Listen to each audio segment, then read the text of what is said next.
Well, good evening. My name is Jim Kello. Welcome to New Tracks. This is where mentors help modelers build. I want to thank you so much for coming this evening. Hope you come back often. Hope you tell your friends to join us. If you're new to the show, I hope you'll register at our website, newtracksmodeling.com, and you'll get an email from the website to your email address that you entered. And if you'll confirm that, then you'll start getting emails with the Zoom login links for all of our future shows. We don't publish these links any other place for security reasons. So if you'd like to join us on Zoom, that's how you do it. Otherwise, you can join us with the live streaming on YouTube, and that we post on my website and also on my Facebook page. So I hope that you will register and join us on the Zoom part of our show. We need help. We recently have lost our webmaster, and this is really a critical position for us. In addition to running our website, which is our main marketing tool, the person also activates the sending out of the emails for each one of the shows. So if we don't have a webmaster, then we won't be sending out any Zoom links, so nobody can join us on Zoom. And so then then I have to ask the question, we might as well shut the program down. If nobody can help us at least do that much, then why are we doing this at all?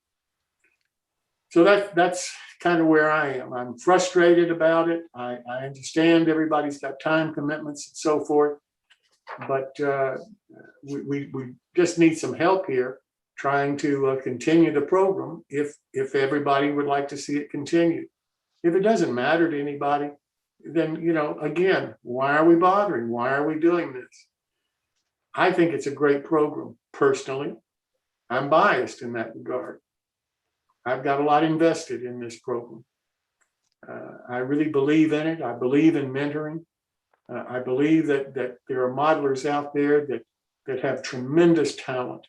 And I love being able to showcase those people, many of whom you may never have heard of before. I love to be able to showcase the small manufacturers, many of whom you may never have heard of before, because I think that they're the heart and soul of this hobby that we have. So if that seems to be something that you would be interested in seeing continue, then I'll say again, we need help. We need someone to help us right now to even continue with the website that we have. John Frankfurter has done a magnificent job of improving our website and getting it to the state that it's in right now. And I'd hate to see all of that go for naught, because if we don't have a webmaster, we don't have a website.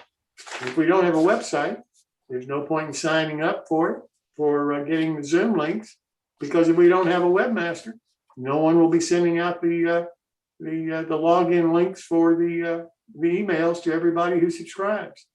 So then the option that I have is just to stop the shows or start posting it again and then see if we can deal with the hacking situation that we've had in the past. Those are the two options. Either someone volunteers, we stop the shows, or we post the logins and hope that we don't get hacked. Okay. The next My Bill is June the 26th.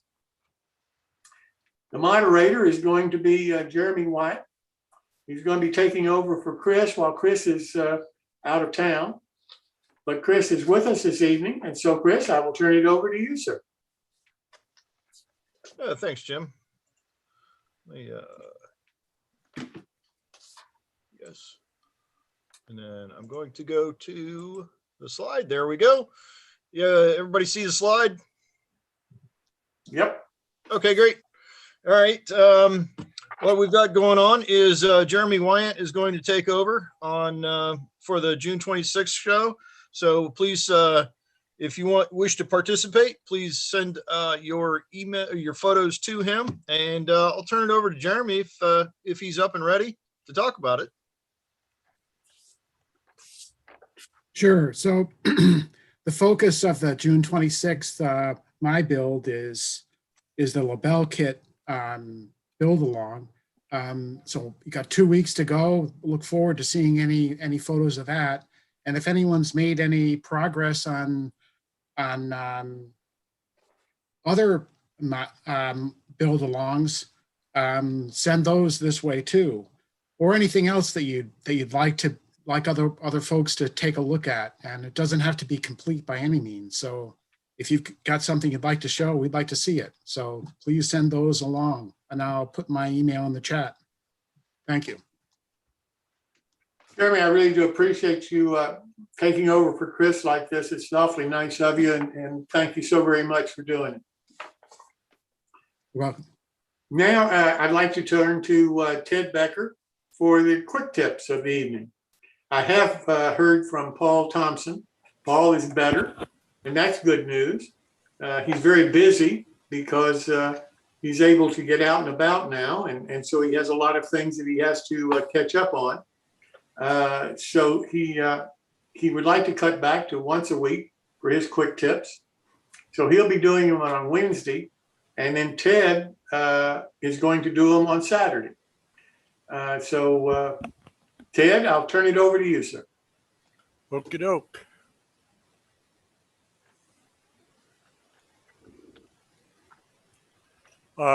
This is going to be a short one. I'm going to talk about zip ties. You're all familiar with these. If you look at the one on the bottom, you will notice the end is, I don't know how to describe it. The end is inserted in the flat side. You push that in and push it through a little ways, and it's never coming back out. And, these are great for cable tying and things like that. And we all know that. But if you insert it the other way into the bulge side of it, for want of a better term, it doesn't latch, but it still has a lot of friction.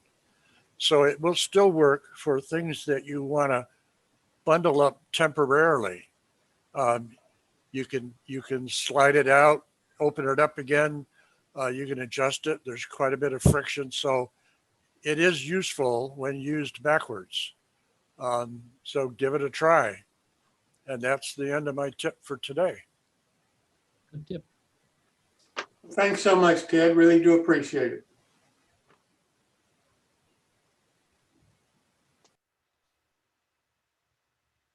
Let me know when you're going to change it. I thought I did. Hold on Nope. one second. Okay.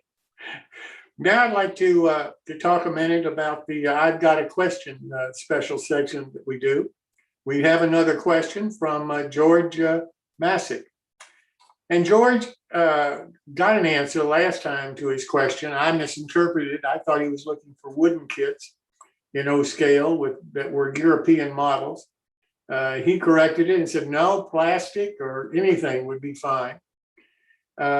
So we had one person give him a list of, I think, 50 different European manufacturers that was on a website. And I thought, out of all of those, maybe he would be able to find a manufacturer that he could work with. Well, George came back and said, I've contacted all of them or looked at all of them, and all they have is locomotive and cars, no structures.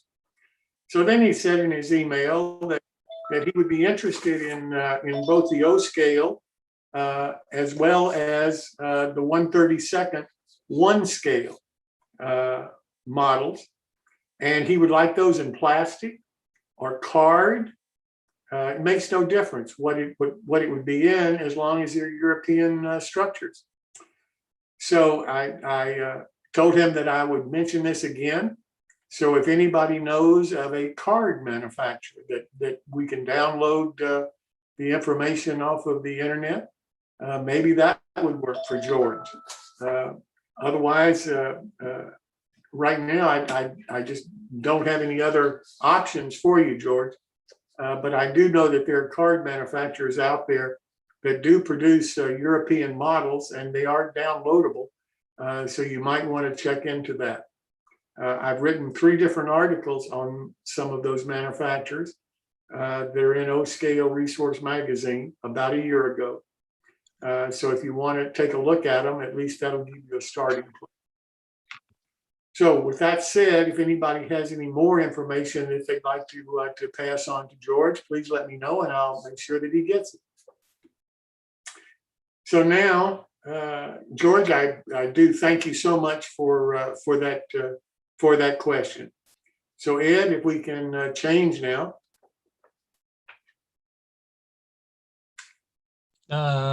Were we I'd like to go to Rick and Marie Hunter for their built along of their Hunterline kit of the King Truss Bridge. Rick, welcome.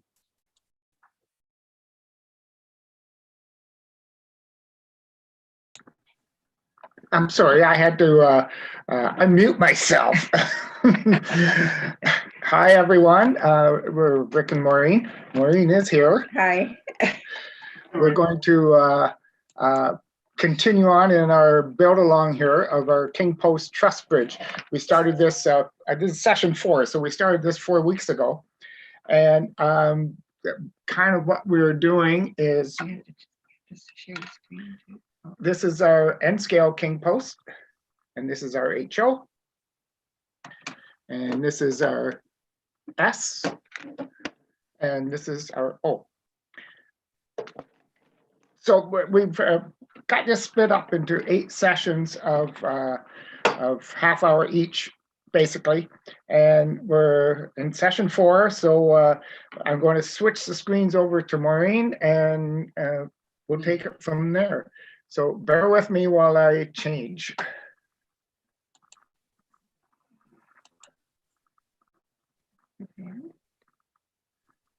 Advanced. Oh, okay. There we go. All right. All right. Okay, so tonight we're going to add the end shims and drill our hole for the wire insertion and put our bracing on, the side bracing. Before we get started, we want to make sure that everybody that's doing this has filed those entry or ties on all 4 corners, because that's important, and you'll find out why later on tonight. Yeah, just make sure you've taken your file and you've done those last 4 on each side. Just make sure they're flush with that end stringer. Okay, so just do those 4. I did these last week, so they're all flush.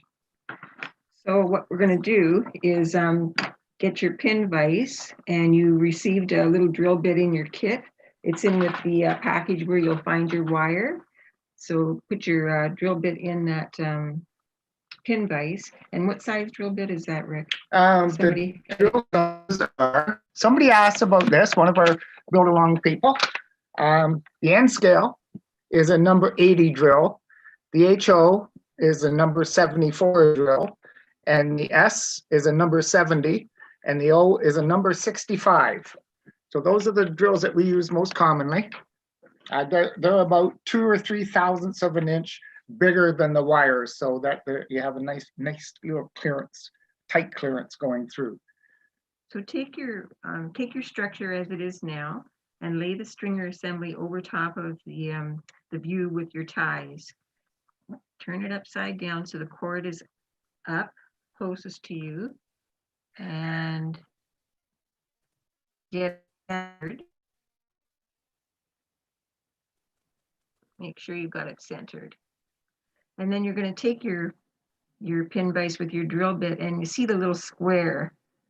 Maybe I better move here. See the little square where your cord is running along here? That little square is where you're aiming to put that hole. Okay, you're going to try and make sure that your drill is very perpendicular. Okay, I'm right in the center of it. So just line it up right on top of it here. So you're going to be in the center of this piece and a little off of this piece, because actually the rod goes in the bracing. So it's, yeah, you see how Maureen's just a little Just- off Yeah, the stringer. so just with a little bit of pressure, get that through. It's kind of hard working around this camera, but keep it nice and straight up and drill right through. This is where we find if you use a Dremel, it's just goes where it wants to go, not where you want it to go. Go through several times, and then we'll flip it over and come back the other way as well.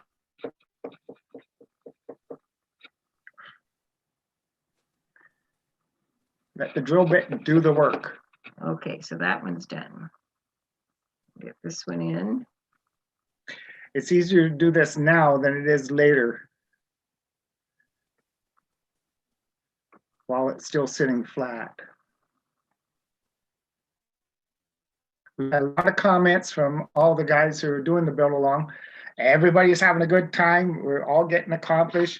There's a lot of them that are not doing it live with us right now, but they do it off the YouTube later. And that's okay too.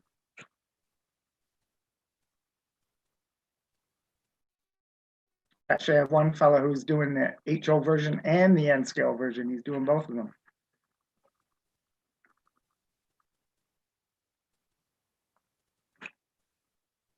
We was making our kits and we had the rods in there.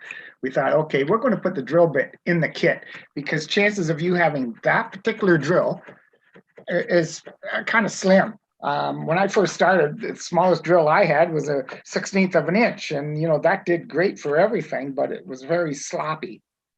So we decided, okay, we're going to put the drill bit in Then you can just turn it over. and just clean the hole out on this, the Yeah. hole out on this side. Just do the same thing on the side. And try to be perpendicular when you do this. You just want to, yep. You're going off camera. I a little have bit. to, oh, sorry, to remember to stay on.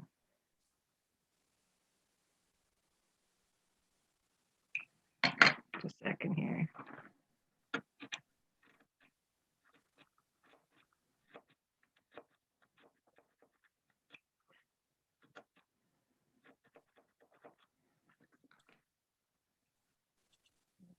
There.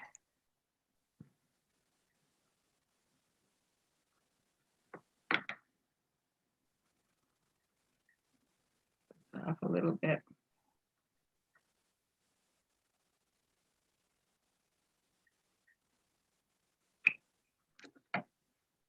All right. Okay. There we go.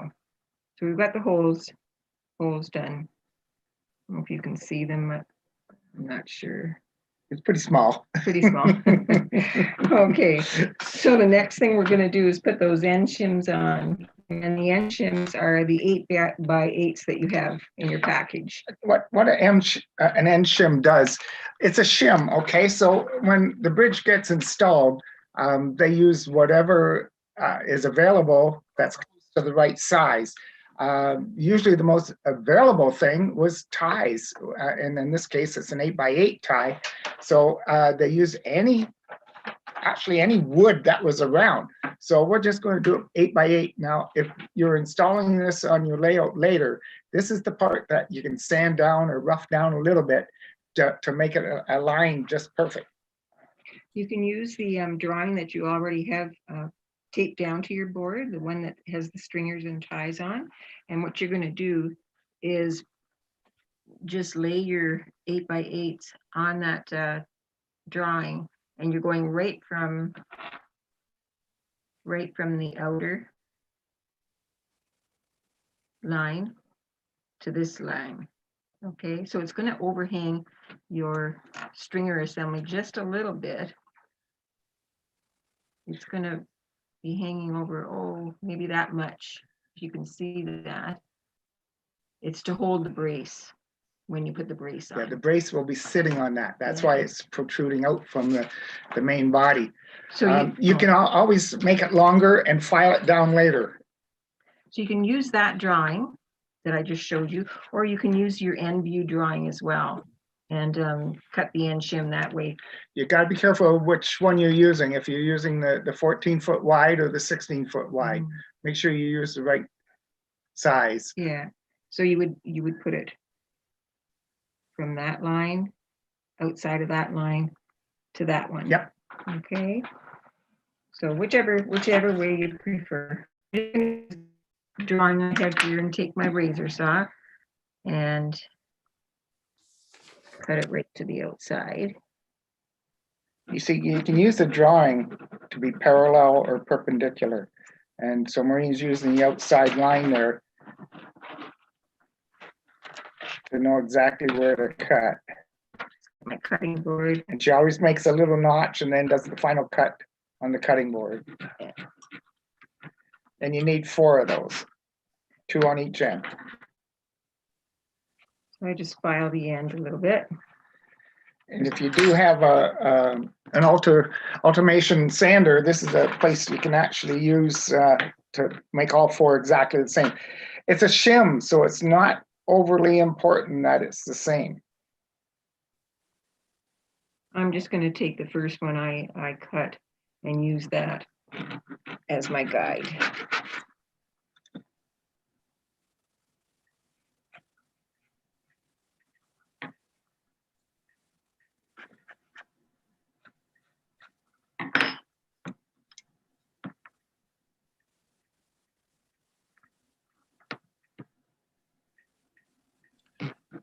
Hey, Rick, quick question. Since this is a shim, does that I can assume that the where they attach to I can't The attach abutment? to the rock, huh? Yeah, To the abutment. so it doesn't so if the abutment is somehow not made straight, you could turn around and Exactly. now the thing is, if it is tilted and all that, where would the extra wood to lift it up be at? It again, because it's a shim, whatever they find around, like you could do it 2 ways. You could actually cut the tie 8x8 down to maybe an 8x6 or something like that, or add another shim into it. Shims are not a big deal, but they're important. Now, did they ever use shims that were shaped like wedges to get it? Yep, if they have them available, yeah. And back All in these days, you just needed an axe and you can make all your own. So the 2 of them, the 2 end shims are going to get glued to the underside of the stringers and side by side, so they can actually be glued downwards and sideways. So I've just got it laid over top of my drawing upside down. And I'm just trying to get it right to the edge of the stringer. And you see how it overlaps the stringer? This is good. Just try to keep it in line with the end of the stringers. And I put a little extra glue on there so that I can just lay my next one down. Do you like to glue them on the side too, Rick? If you want, yeah. Okay, so I'll put a little line of glue along the side.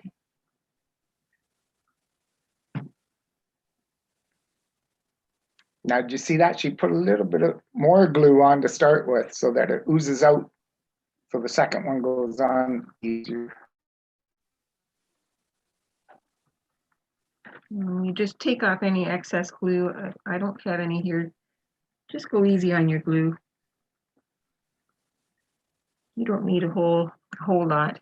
And you can see if I flip it over, can you see that? You can see they're protruding just a little bit. They're just Yeah. sticking with that's where your bracing is going to rest. So then I'll just flip it and do the other 2. And make sure you keep that other 8x8 piece of lumber that you have, put it back in your bag, because that's what's going to be your diagonal brace. We'll do that next week. That's got a more difficult cut, and Rick's going to show you how to do that next week on a big piece of lumber.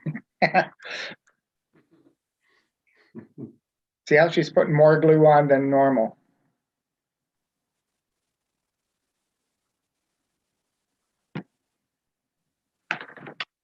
Again.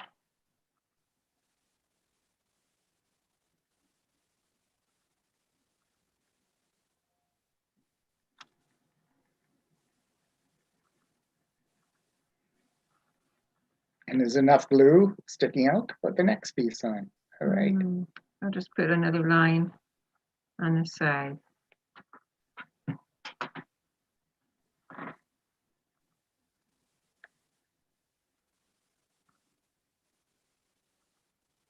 And like I say, if you cut these a little bit too long, that's okay, because you can file them down later. This one I put a little bit too much glue. So just make sure you clean it off. So when they actually built these, the most popular wood around were what the ties were made out of. So they use those as shims all the time. So there, their end shims are glued. I've got a little bit of glue here. I'm going to take it off. And they're protruding past the end of the stringer on all four sides, which is good. So then you can put your weights on it.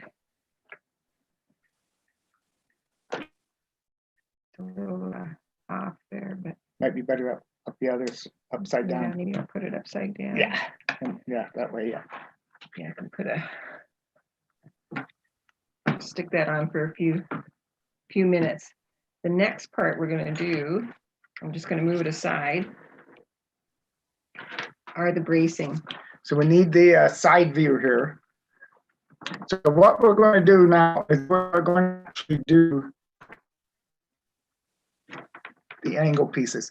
I'm going to show you a little trick that I've built many houses in my time, and there's a little trick to actually getting the angle right. Now I've been asked what that is, and of course I went looking for my protractor and I have no idea where it got to.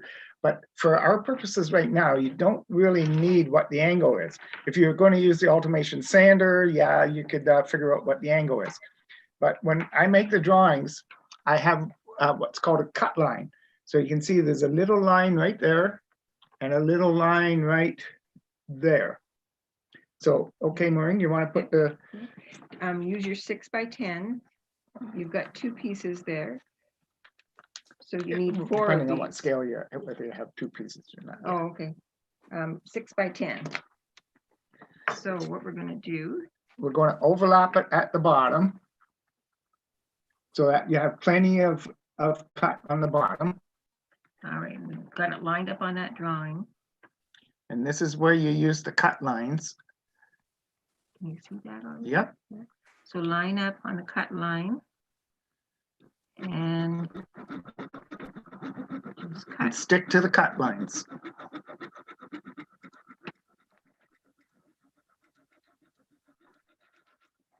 Okay, Now, one of the secrets of the building trades are, you got that one, you turn this piece over and it's exactly the same angle. perfect.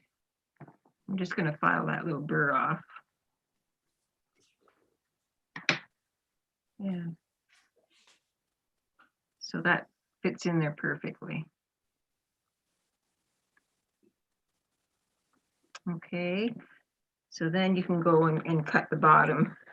Again, you're going to use the drawing as your cut lines.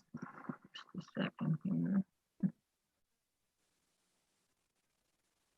Okay, so follow that bottom line of the stringer and go straight across.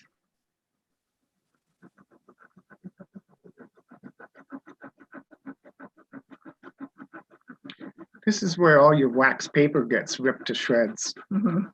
And the drawing too, maybe. There we go. There we go. And then if you want, you can put that piece on top of the other piece. Just gonna get that one spur off. Okay, and we've got the other piece. I'm going to use the drawing to cut Yep. that next piece. Make sure I got it on there. Okay. Rick, Again, this is Greg. I have a question. Are those two angles identical, or is it important to keep track of which end goes to which end? No, because you have two on one side and two on the other side, you'll have 4 identical pieces. Okay, so the angles are identical. I thought they might be, but my high school math is unsure. Yeah. Hey, the big secret there is that when you make that angle cut, you turn it over and it's exactly the same opposite angle and they fit each other. There you go. so there. Well, kind of there. There. Okay. So now you got it. Rick, Yes. question on that. I think you might have misunderstood that question, or I did. I think what he was asking is the angle at the top Oh, the same as the Oh, no. angle at the bottom? No. Because you can see that this angle is almost a 45, and this one is much greater. If it was a 45, then they would be the same on each end. Yeah, but that's not a 45 on the top. It's got to do with the whole length of the bridge and the height that the truss rod goes in. Thank you. And like I said, I don't know where my protractor got, or I would Thanks, have Doug. put it on. so I'm just going to do the other one. So that's one side done. And you could just use the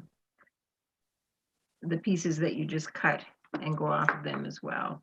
Yeah, use But those I'm as just a- going to do this just in case you missed it. Follow that cutting line, get the top one, and then flip that other piece over, and it's a perfect match. Okay. And then do the bottom. Matching up the bottom line of that stringer.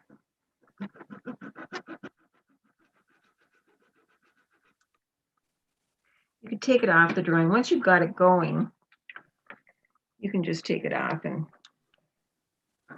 lock it and cut it off.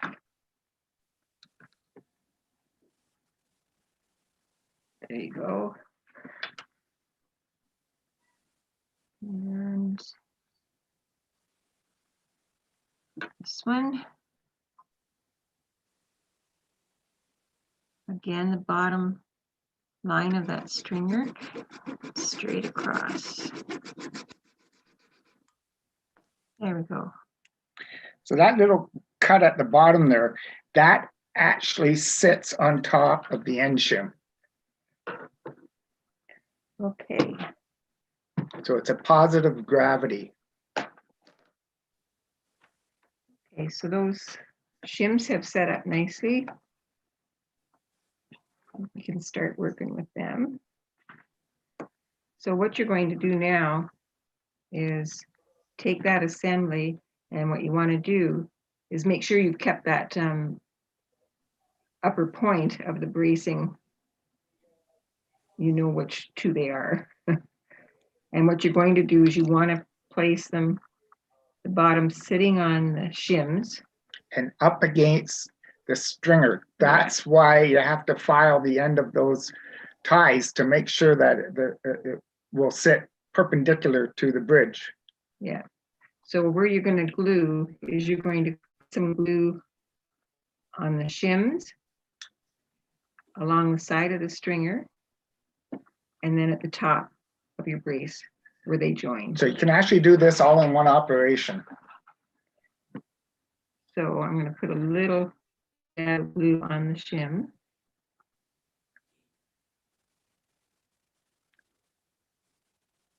On the side of the stringer. And some on the top ends of that brace. And you can use clamps here if you want. I don't have small enough ones, I don't think. So you kind of just line them up on the shim, press them against that stringer, take any excess glue off. They stay pretty good. Now you could, and they're staying nicely at the top. If you had a smaller clamp, you could certainly put one here. This is just a little bit too much pressure. I would rather not do You want that. me to hold it and then, Just a second. I just want to get this the glue off it. Okay. There, it's together nicely.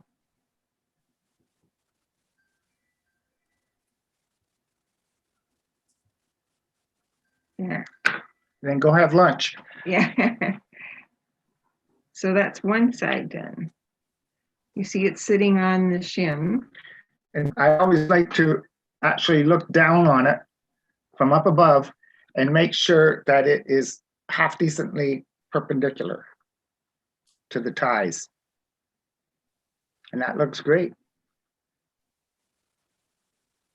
Mm-hmm. Like if you haven't filed off your ties, it's That going would- to stick out a little It bit. would slant outwards and you don't want that. So then you can take the other. Again, make sure you've got the top, you've got those angles correct. Put a dab of glue on the shim. And along the side of the stringer. This is where it pays to have a good glue. Yeah. And again, CA glues do not work for this because you need that adjustment. And then a little on the top end of the brace. Kind of stick that together at the top. Hold it with my fingers. Set the bottom on the shim. Try and hold that at the same time that you put the other one on the end shim. And get them to meet at the top. There you go. This is one place where you don't want to be too chintzy with your glue. You want to have enough glue there that it's going to be nice and tacky and hold that brace in place for you. Just take off the excess glue. Oops, off the screen.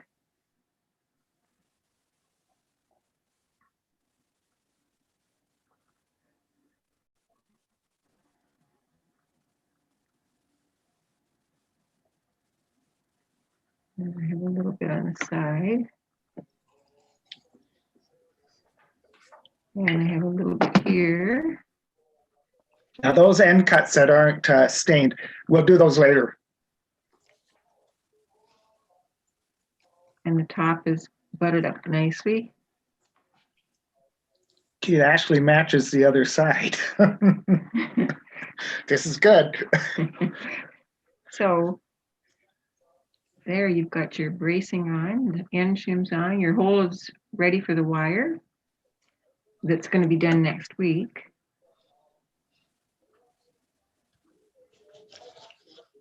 Okay, now we can, So there. for homework, to do the NBWs on the side. Okay. All right. So if you look on your drawing on that side view here,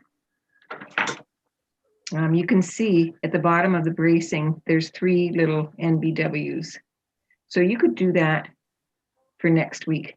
Just again, like I showed you last week, you can just use your little hole and then take your little NBWs and pop them in those holes. So you can do those three, and then on the other side the same, and that's all. Yeah, don't try and do any of the other ones yet. Yeah. So next week we want to put the diagonal brace on, which is really not difficult cut, but it needs some explanation. That's why I'm going to build a big mock-up hunk of wood to show that and put the rod in and the MBWs that hold the rods in. Any questions? What glue are you using, Marlene? Tight bond. I like tight bond. I've got tight bond 2 here. I like either the regular, the original, or the tight bond 2. Really, both of them have worked well for me. I've tried the other wood glues, the Pages and Elmers, and I like those too, but I tend to come back to tight bond. I like the tackiness of it. It really sets up pretty quickly too, but not too quick. Okay, how do you spell that? Tight bond is, let me just get the bottle.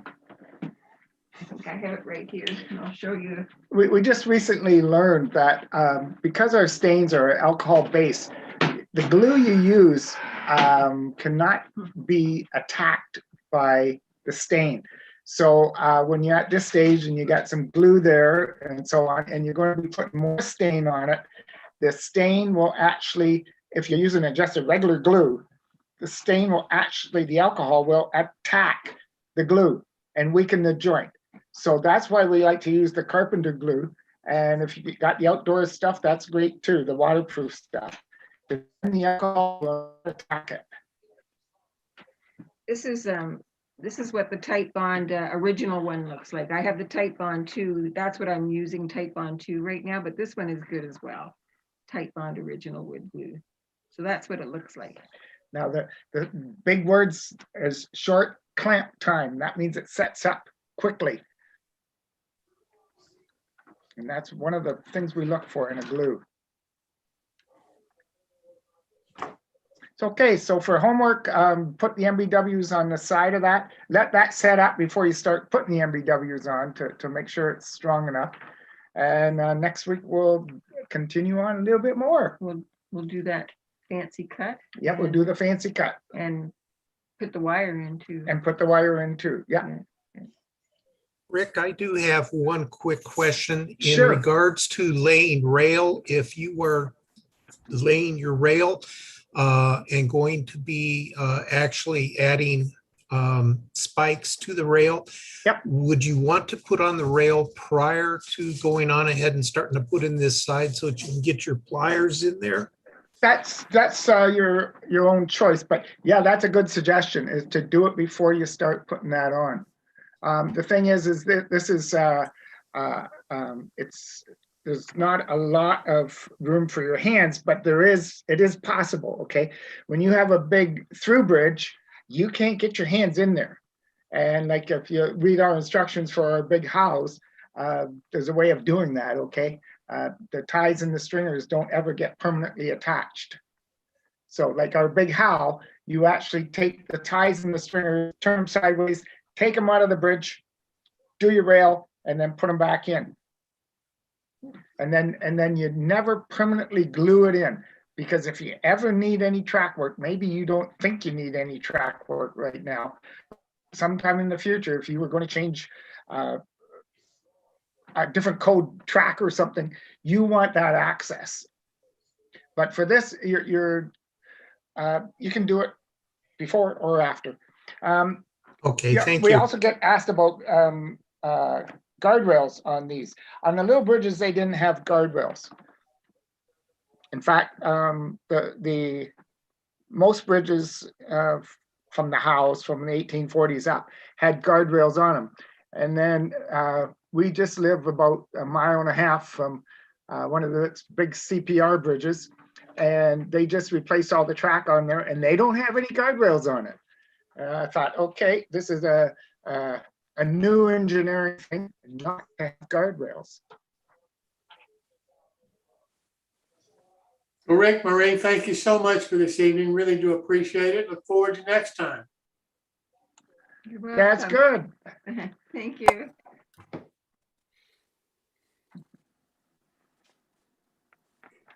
Well, now I'd like to turn to David Woodhead.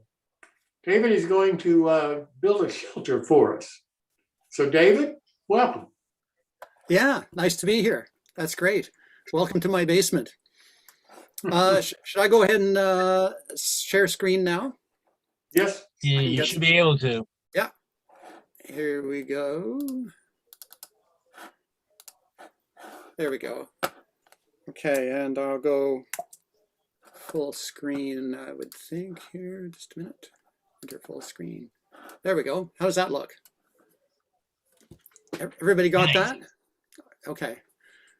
So what I'm going to talk about is just a sort of a scenery revision that I did on my layout, and I found a place for a little shelter, and we'll get to that. But the inspiration really, for me, often comes from my collection of books, and this is just a few that I grabbed about an hour ago and took a picture of. But as you can see, they're mostly narrow gauge subjects. The one we're going to, the subject we're going to tackle tonight, it comes from this book here, 3 Feet on the Panhandle. And the same photograph is actually in this one, a slightly different version. And but I also really like the Castle in Slocan out in BC as a short line mountain railroad. This is Newport and Sherman's Valley over here. That's in south central Pennsylvania, not far from the East Broad Top. This is the Ohio River and Western, another one of my favorites. Anyway, so I'm often cruising these books looking for ideas and flavor, really, for my layout. So in this is a scene on the Waynesburg in Washington, not far from Pittsburgh, Pennsylvania. So this is the station called Van Kirk, which is just a flag stop. Nothing much happening here. There's a little village nearby. It's just south of Washington, Pennsylvania, which was one of the, well, it's the Waynesburg in Washington, so it's one of the termini of the railroad. I love this picture. This really speaks to me, and I really, I'm so happy that I found a way to incorporate this into my layout. But you know, just the sort of the field behind, this whitewashed retaining wall here with the small flag stop station. Oh, here's something I haven't incorporated yet, just as a reminder to myself. This one pole here, I'm not sure what it's for, but you can also see more whitewash here, and they've even whitewashed the timber supports. And also to cap it off, there's a train, looks like it's just leaving, and there's this guy standing in the baggage door. To me, that says so much about rural railroading. This is about 1910. They started using this combine in 1910, so I imagine it's not too long after that. And the way that this dirt road sort of snakes around out of the valley here and comes up, there's a little parking area here. So this is my model. I'll talk later about incorporating these steps. The steps are not on the prototype, but there was just no other way for people to get up there. So that's some part of the topography that I had to deal with. So, oh yeah, by the way, this photograph was shot, of course, with my digital camera. And I first, in Photoshop, I took the color out. You just go to black and white. And then there's a really nice filter that's called film grain.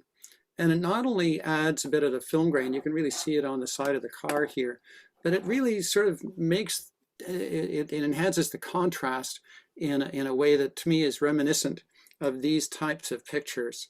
Like if you just take the color out of a photograph, you're not left with something as satisfying as this in terms of replicating old photographs. Anyway, I'm really happy I found this little filter. So in one of the books, there's this handy plan for that station. It's actually a Pennsylvania Railroad standard design. The Pennsylvania Railroad had taken over the Waynesburg in Washington at a certain point, and also the Ohio River in Western. So this is very tiny in one of the books, and in fact, it's an N scale plan. And so I blew it up to 1/4 inch scale. I'm in ON3. And I made, these are the sides. What I'm using here is, this is O scale passenger car siding. It just looked around the right width for the for this kind of is a very narrow board. And I wanted to do the inside as well. So you'll notice that I have duplicated inside, outside, inside, outside. And this is the back wall, inside and outside. And at this point, I sprayed it with, what was it? Tamiya Gray as a primer. You know, you can't really paint acrylics right onto styrene in a very satisfactory way. So I spray it with this gray. It looks kind of yellow in this picture because of the lighting, but it's a Tamiya Gray primer. And then I add a couple of different colors of, I'm not even sure, I should have written down exactly what I used here, but I used some of the craft paints that you can even get them at a dollar store. There's probably 2 or 3 colors of brown there that I've kind of brushed on, then gone back and dry brush. Basically, you kind of make a mess until you're happy with what you've got. And then on top of that, I do a whitewash coat of, in my case, I was using tube acrylic. It's just a titanium white. And that's a really nice consistency. It's not as liquid. It's sort of like toothpaste. Comes out like toothpaste. And so I dry brush that on. We'll go back to here. You can sort of see some of the texture I was going for in this. The siding, I'll go ahead here. Oh yeah, right. I was doing a lot of this work up at my country place, up at my cabin on Fletcher Lake. It's about 3 hours north of Toronto. Back in the spring when I was building this, what I do is I take a little box of tools and parts and things that I think I need for a project. It's usually one of those Bachmann green boxes, and everything fits into that unless there's some other unusual kit. And I build it, and then when I finished it, I just posted on this stump with all the moss and everything, and put a couple little figures in there to shoot this picture. But you can see that in this color picture, I'm using, I can't remember, it's probably Mount Albert 2x4s for the exterior bracing and decorative trim. So here, because I was working up north, I didn't have my Ultimation sander with me. I have taken it up there. But I basically just figured out a sequence to cut these and just cut them with my X-Acto knife. And to get, so you can see the sequence, I would have done this horizontal and this vertical. Then to fit these pieces in, I would cut them slightly longer than I need to. This is all pre-painted. Again, with browns and then a kind of a wash, dry brush of the green on top. I think that's just a coach green of some kind. And then take very thin slices with an X-Acto knife, very sharp X-Acto knife, I might add, to make them fit exactly in there and get a nice tight fit. But if I was at home, I would, of course, use my Ultimation.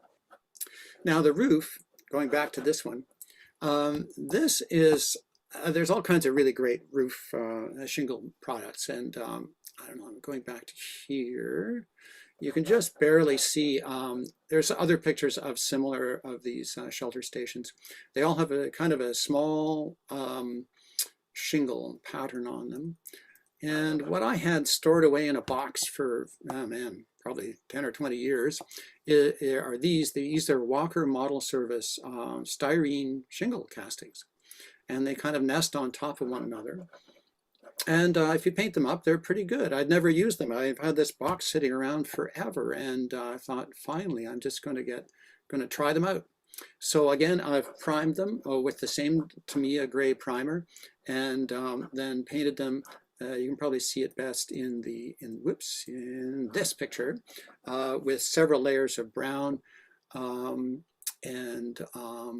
then some washes of the good old India ink and alcohol. I didn't have any Hunter line with me at the time, unfortunately, because I was up there, but I did have a little bottle of my India ink wash. And then you can also, this is the only view that I have that shows the little bench inside, and that's on the plans as well. So here's my scenery. This is as close as I have to a before picture. But you can see that this place on the layout was just custom made for this to fit into because of the lay of the land here. So this, I'm just starting to play around with supporting the station in some kind of way to see how it's going to look. Using, these are just brass blocks that I've got around on my workbench. Whatever holds it up temporarily to have a look at it. The track layout is not right. Of course, at Van Kirk on the Waynesburg in Washington, they just had a passing siding starting around there. They didn't have this extra trackage.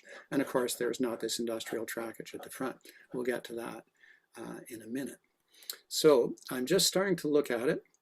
Then what I did was I took a drywall saw, like one of those really pointy, dangerous looking saws with the giant teeth, and actually just cut through the plaster. And I do use foam under the plaster in some places in my layout, but here it was plaster on top of a cardboard web. So I brutally sawed my way through that and started on my retaining wall. Now, I really like the rough look on this. This is actually cedar. Back when I was garden railroading, I cut my own ties, and I had a whole bunch of odd pieces of cedar left over, which I've hung on to. And it's so different from basswood. It really, just a minute, I'll just go back to that original black and white picture. You can just see, look at this texture here. That is not something you can easily get with basswood without a lot of effort. And you can see it back here. It's really rough. So you can, again here I've started with some brown stains of various kinds, and then here's I've added whitewash, which is again just tube acrylic and dry brushed on. I didn't want to fill in all those holes in the grain. I just did it on top, and I kind of like this effect. And I've started to work on putting in those vertical posts, and you can see how I lined them up. I put in this one here, and then this one over here, and join them together at the top so that all of the other posts would have the same height at the top. I was trimming them from the bottom, and then later on I went and touched up the whitewash to make them look more even. And then of course I extended this whole thing over to the right to do the other half. So these were all pre-cut, pre-stained, and pre-whitewashed kind of roughly. And you can see how I'm holding up. Like I made this sort of goopy mixture. I didn't use plaster here. That is actually an acrylic, very thick matte medium, and mixed in with some sand and some color, just to basically to hold things together temporarily until I get the scenery more complete. And we'll get to that too in a minute. Here we are. This is coming together. I've got a platform cut out, and it's just braced up there just roughly right now. So, and I've finished. Now that all the tops of my fence supports are all even, then I could glue on the fence railing. Because of the lay of the land here, it is pretty tight. I filled in here with mostly what I'm using for ground cover here is sand. So a lot of it is industrial sand. There's play sand, which is very even, and then there's this sort of industrial or building supply company kind of sand, which gives you a lot more variety. And most of this ground cover here, which is not finished in this picture, is comes from that kind of very rough sand that I've sieved and filtered to give various textures, so that it's fine here, it's rough here. I'm putting little piles of some of the sifted rocks that are left over to suggest a variety in the texture. Now, this is the overall scene. In fact, I shot this today because I wanted to illustrate really how it fit into the landscape. Over here, this is the Solway Feldspar company. And so you can see it's got its own little yard and its own little shunter here. This locomotive actually delivers cars down here. The road engines are not allowed on this industrial siding, so the shunter will always go up and do the shunting if there's a train in the yard. But what this really illustrates is the need for these stairs, and all these employees need access to their flag stop station. So I'm going to make some stairs. There are various products for making stairs. I think Evergreen at one point had made a nice sort of prefab stair styrene kit. But because I know there's more stairs in my future, I made this brass sort of jig pattern, and so that I made the sides of my stair pieces, and here's one that's sort of roughly assembled. This dark brown part, you can see my cursor, I'm taking it, right? The dark brown part is actually styrene because it cuts nicely. It gets a nice clean cut.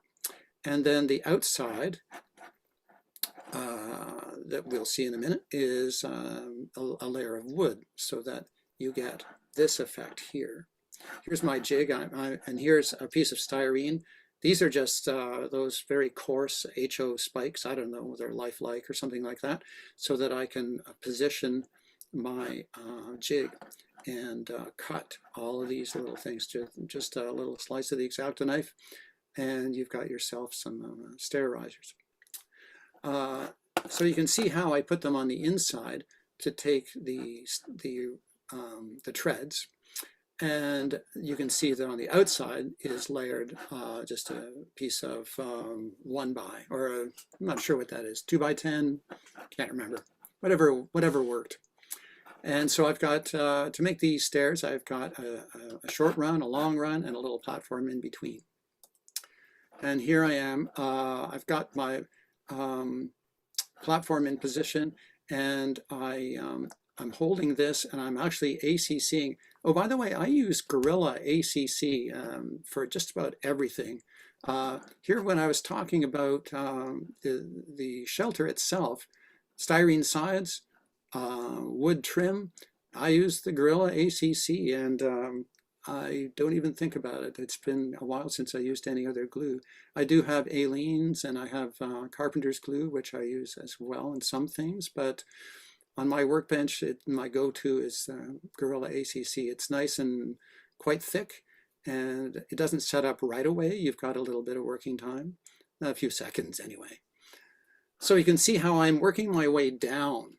I start at the top, and because I want the last stair to be the same rise and run going up to the platform. So I want to be able to control that. I don't want to have like half a step at the top of my stairs.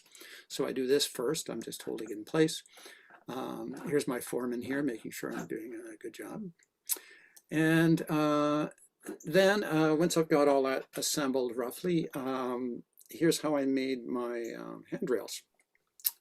So I've got brass wire. In this case, I use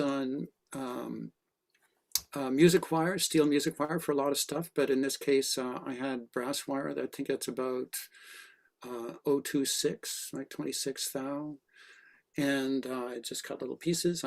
Here's a little piece of 1x2. And again, I'm using these spikes to hold these things in position. And these up here, you can see 1, 2, 3. Those are little chunks of solder. And so I apply a little bit of flux.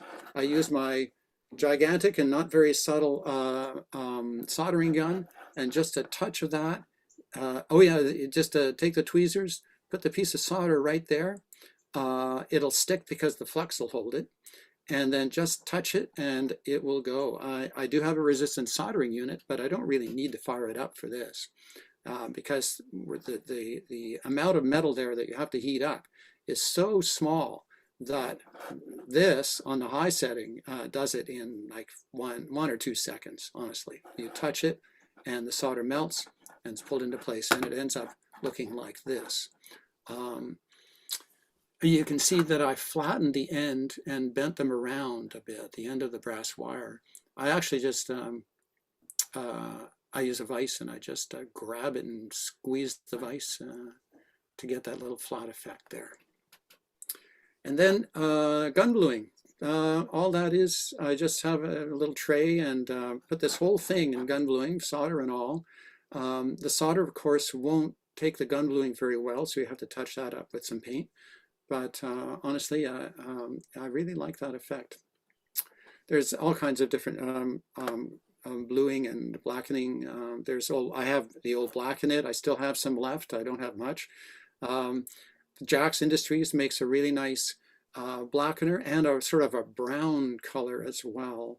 And I have those as well. But for this, I use the gun bluing. It just seemed to work. Okay, now I've got everything into position. You can see I've got the railings there. And this is scenery touch-up. So here, basically, here's an example of my sand.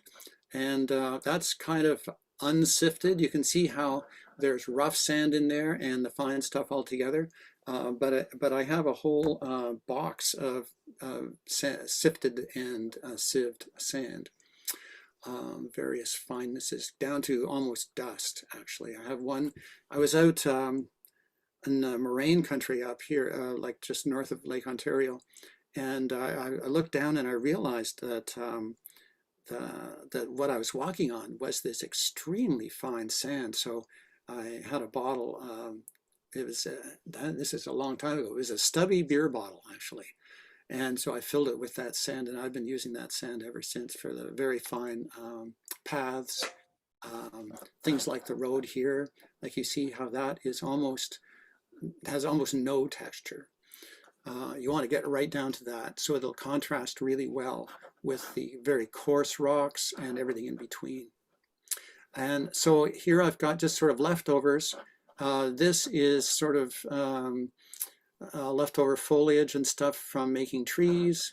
This is a mixture of that heki, H-E-K-I. Heki, it's like a teasable foam, not foam, almost netting that has grass and ground foam kind of stuff in it.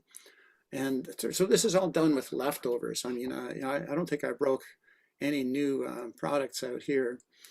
So I just raiding my own leftover box. But you can see how I wanted to get some effect. I had little pieces of air fern as well stuck in this box of leftovers. And they're kind of creeping up the whitewashed wall here. I really like that effect. And down here in the corner, these are a company called Mini Nature, or Mini Nature, I guess. There's no E on the end. And they make really nice little flowers and stuff. So I've got, let me see, somewhere in here. Yeah, here, just on the wall, they make a nice goldenrod. You just cut with the scissors, take a little bit, and just put a little dab of glue and set it in the glue, and away you go. And I've got sort of generic kind of flower netting here that I used in some areas. The key is like variety. So you can see here's a pile of twigs. I have another whole jar of just like broken twigs and leftovers from making trees. You know, like it's tempting to just toss out all that stuff, but if you're at all methodical about putting it all together so you can find it, well, that's another story. You can retrieve some of it for a little project like this. So it looks like somebody's been clearing some brush, and somebody must have been clearing some brush over here and just tossed some of this stuff underneath the station platform. I kind of like the look of that. There's sort of a slightly mysterious area underneath the station. David, I hate like to be able to do this, but I got to move along here. Yeah, I'm almost done. Yeah, I think 1 or 2 more pictures. So okay. I'll just tell you, this is carpenter's glue thinned about 50-50 with an eyedropper that I use for everything. And here's a close-up of some of the finished scenery and the stairs all together. And I think, there we go. That's the whole scene. There you go. Thanks, Jim. I think that's fantastic. Thank you so much for sharing it with us. And I apologize. Oh, no problem. For having to butt in, but I've just got to move along because we're just running a little late tonight. But thank you so much, and look forward for you to come back. Sure will. See you in a while. Thank you. Okay. Well, now I'd like to introduce our featured modeler for this evening, Kevin Strong. Yeah. Kevin is a G-scale modeler. Kevin's been on the show before. Kevin is a scratch builder in G-scale. And tonight we're going to be able to see some of his fantastic models in action. So Kevin, welcome. I really appreciate it. All right, can you hear me? Yes, sir. Okay, good. Sorry, so I'm it's still we've only been doing Zoom meetings for a year. I'm still a complete and total stranger to the technology. So here we go. In any case, hi. Thank you for joining me. Yeah, my name is Kevin Strong, and I am a G-scale modeler, more to the point, 1 to 20.3. My interest is primarily the East Broadtop Railroad, which I model through my fictitious Tuscarora Railroad, which is based on, oddly, a railroad that was to be an extension of the Tuscarora Valley Railroad, which ran south, ran one valley east of the East Broadtop. And David had mentioned the Newport and Sherman's Valley. That was actually 2 valleys over from the East Broadtop. And at one point, there was actually a plan to tie Newport, Sherman's Valley, Tuscarora Valley, and the East Broadtop together into one kind of narrow gauge network. And that, for many reasons, never came to fruition. But it's always cool to dream. So my Tuscarora Railroad is kind of based on that premise of that whole network expansion. To start off, what we're looking at here is the town of the town of Neelyton on the Tuscarora Railroad. And the locomotive that you see is a Bachmann 280, which I've customized. And the boxcar behind it is a scratch-built model of the East Broadtop's steel outside brace hot boxcars. Get this going. And I will follow this around, and I'll show you around the railroad. And please feel free to chime in with questions along the way. I would have to say, I just love on how you model the wind. I work hard on that. Yeah, I got the. I think I've got the look of the sunlight down too. It's kind of the problem is it changes throughout the day and it gets a little soggy sometimes. But and if any of you were here for my passenger car presentation a couple months ago, that is the doodlebug that I was working on. It is now finished. So I will show you that in due course as well.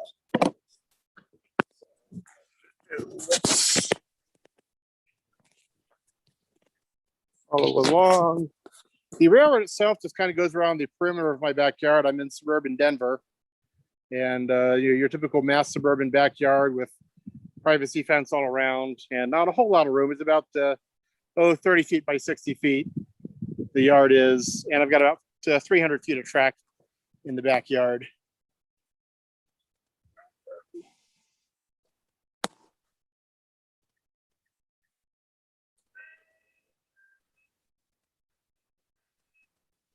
And the one of the industries in the central area of Pennsylvania early on was the leather tanning industry. There were a number of small but very high quality tanneries in the area. And this is a model of completely freelance model of what one of the buildings might have looked like, but it fit the space. So I've got, this is one of my tannery industries. And back here is my off-railroad storage. This is where I keep my rolling stock when I'm not running. I found it very convenient to just have a dozen or so cars that I can just grab an engine from inside, back up a couple on two, and then run around and just run a train after work or something like that. This is a Shade Gap. And that's a model of the East Broadtop Shade Gap station, although it's in a sad state of repair at the moment. And then we're going to follow along the back fence.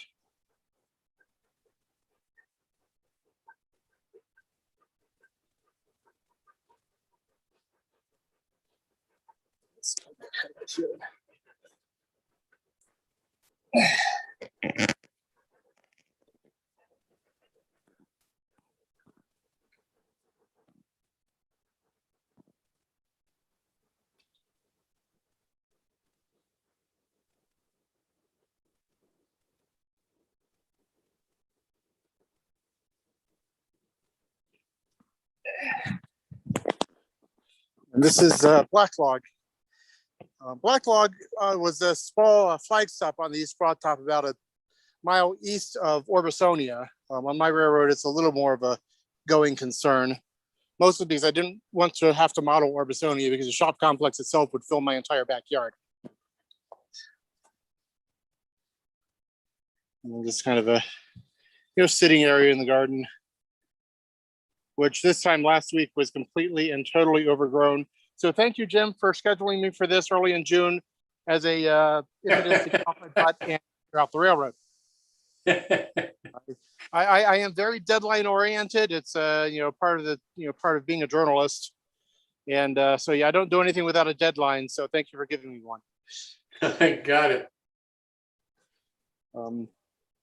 The buildings on the railroad are a mixture of scratch-built buildings, and these two here are commercial kits made by Pola, which I've customized to some extent. Everything on the railroad is customized to one extent or the other.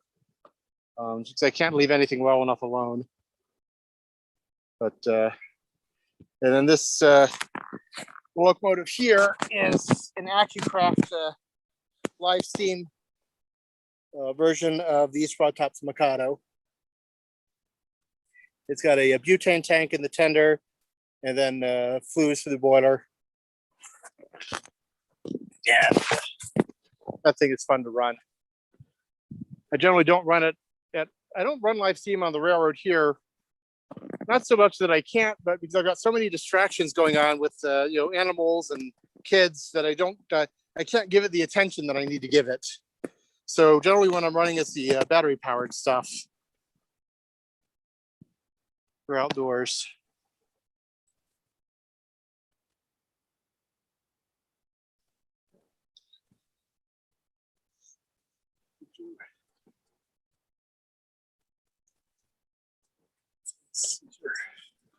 Get ahead of it and see if we can set up another shot here. Oh, this way. Okay, that's cool. Gratuitous shot of new puppy. Had to be done. New puppy is discovering what the railroad is too. We're kind of have to we're gonna have to work on the boundaries here a wee bit, but we'll get there. Yeah. Looks like the new puppy's sleeping on the job. Yes, she is, finally.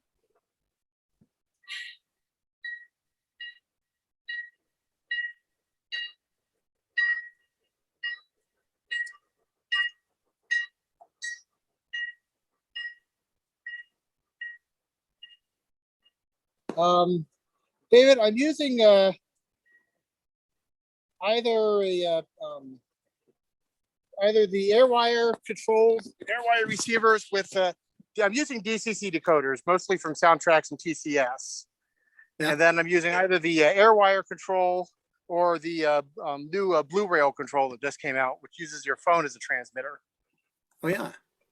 And I've been very happy with both. I am an admitted sound snob.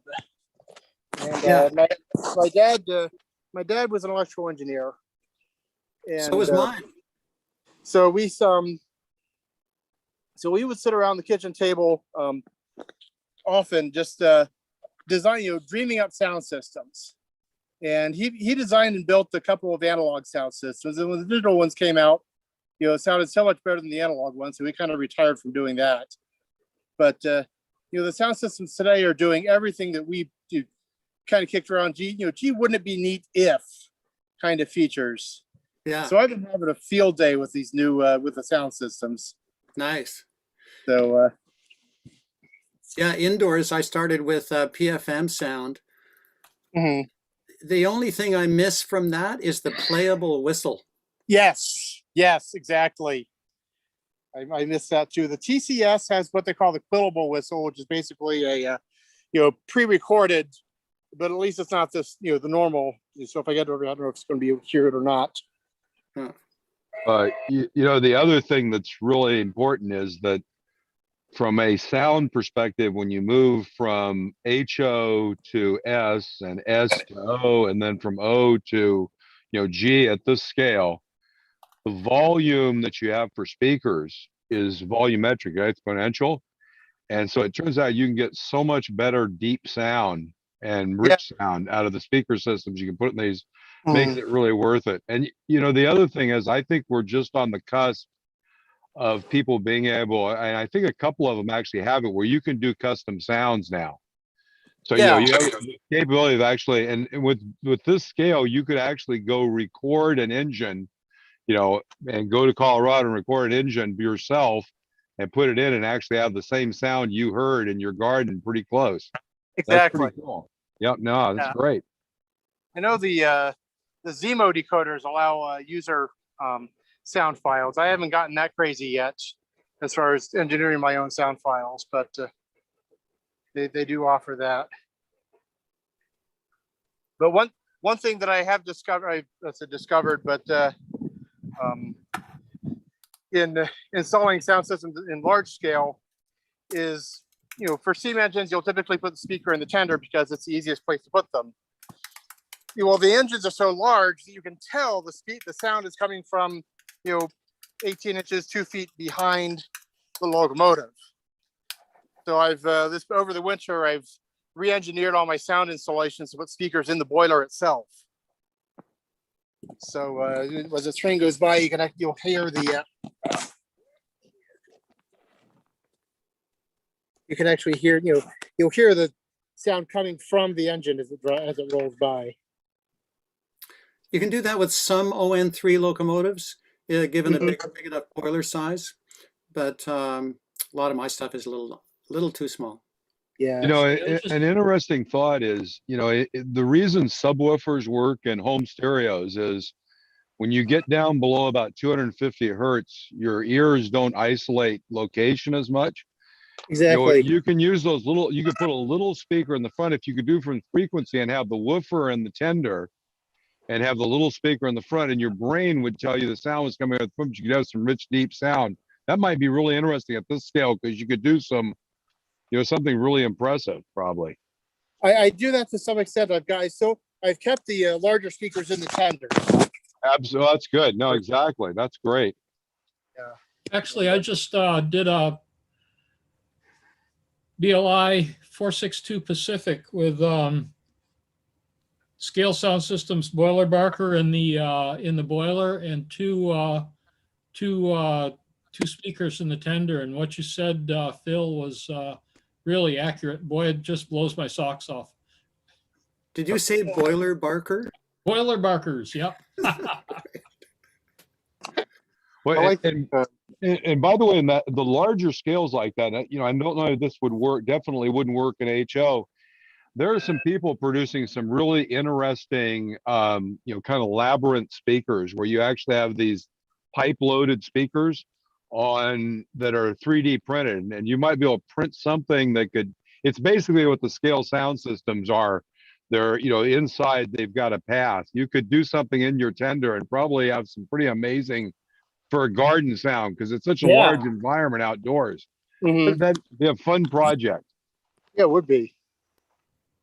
Yeah. You can see the flags on here we go. Come on, where is it? There it is. The flags on the cars are it's a tab on car operating system. So what I have is basically a spreadsheet with the types of cars that I run on the railroad, and the kind of a progression. So where you start it, and then where it goes next, and goes next, and goes next, and then I just hang tags on the handrails or brake wheels of the cars as it goes around for each operating session. For whatever reason, operations on garden railroads isn't as popular as it is indoors, but I find it enjoyable, entertaining, and something to keep my mind occupied while I'm outside working. Do this real quick. All of my Kevin, are you operating loop to loop there? Yes, it's a double reverse loop. Okay. And Thank you. and at the end of each loop is the I just got to simple spring switch with your, there we go. You can see a just a little V spring right there, which holds the points one way or the other. Right.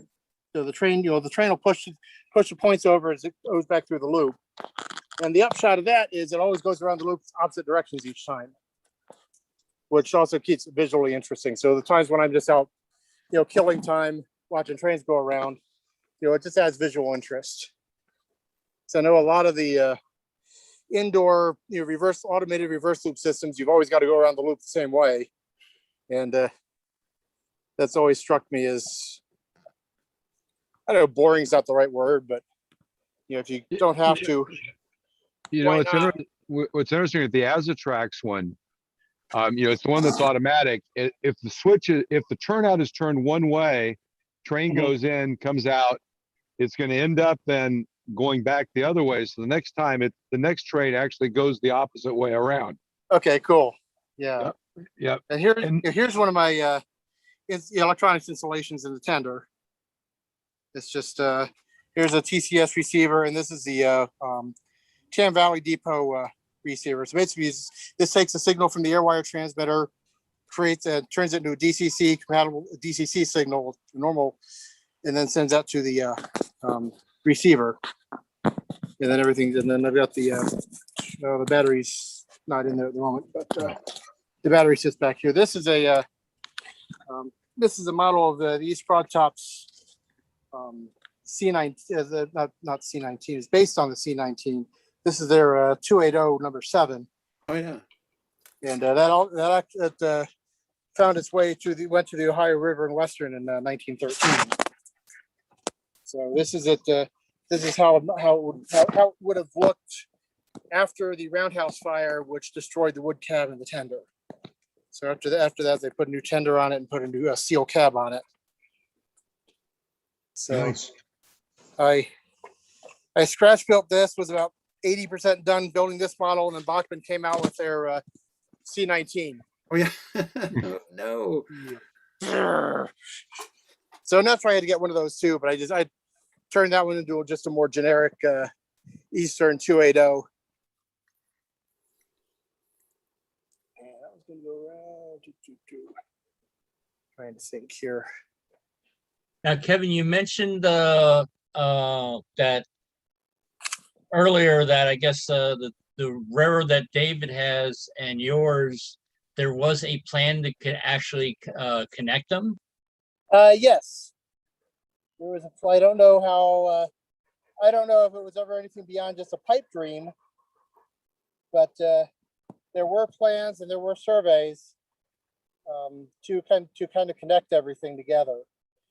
Both the East Broad Top and the Tuscarora Valley surveyed and graded a line from the ends of their railroads down to McConnellsburg in Pennsylvania, with the goal towards getting to Hancock, Maryland, and interchanging with the Western Maryland.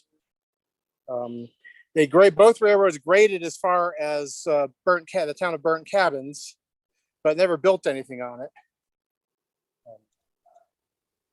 And when the East Broad Top built out to Neelyton and wanted to get to a rock quarry, they actually purchased the grade, the Tuscarora Valley's southern extension grade, to use that to get up to the rock quarry. So they did manage to lay rail for about a half a mile left. Which way are we going? We're going straight. Sorry, I'm thinking out loud. Well, I just had a silly thought of maybe you can set it up and pretend that that the railroad's connected and all that, and you and David can sell have your cars interchanged via the mail system and all. I like that idea. Yeah, that'd be great. That'd be great. I got when I started building out here, I wanted to model the East Broad Top Shade Gap Branch. As much as I love the East Broad Top, the coal operations are just boring. Coal loads in, coal loads out. I don't, the same trains all the time. Just never really struck me as very imaginative. So I wanted to do Shade Gap Branch because that was a lot more I'll say, universal traffic, a lot more, I'll say typical agricultural, rural, that kind of stuff. And, but when I came out here, no one had commercial models of these broad top engines. So I figured, well, I'll use the commercial models, render them for fictitious railroad until such point as I can scratch build a couple of these broad top engines, and then sell off the ones that I converted and just model these broad top shade gap branch. Well, in the meantime, the Tuscarora Railroad kind of took on a life of its own. So I never got to the selling off the old railroad part and focusing on the top. But let's see if I can make this happen. So I was looking on the Facebook East Broadtop site today, and it looks possible that they might go as far as the Joller branch. The Sidling Hill Tunnel, which is the first of the two tunnels, is apparently not in that bad shape. And so they could, if they fix that up, they can actually get it running to that valley between the two tunnels and go down the Joller branch. It's a bigger deal to get to Robertsdale, but it's an amazing project. Yeah. Oh, sounds good. I've watched these I've been a fan of these broad tops since the 80s. Yeah. Yes, I will. Just a couple inches.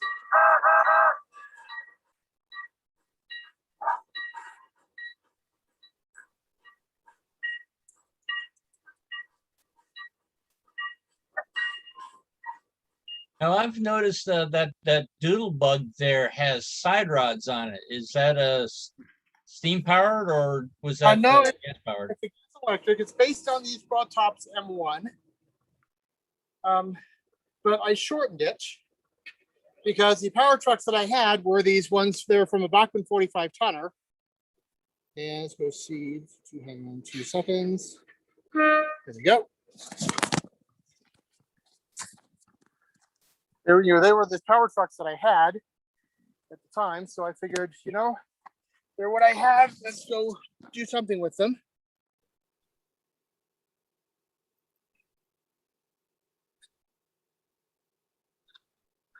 Hang on.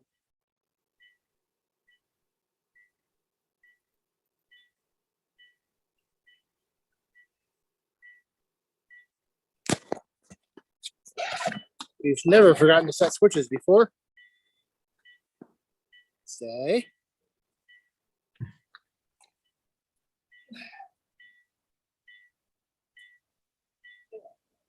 Clean, but oh well.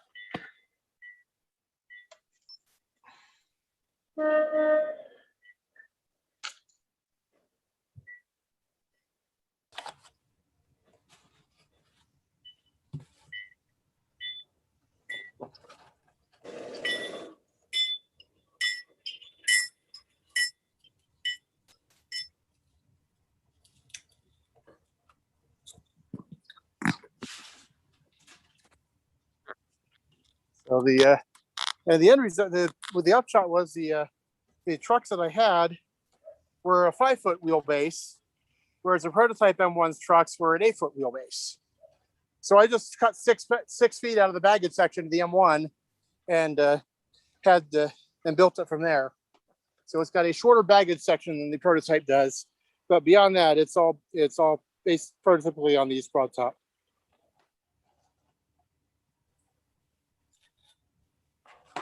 And the prototype had side rods on both trucks?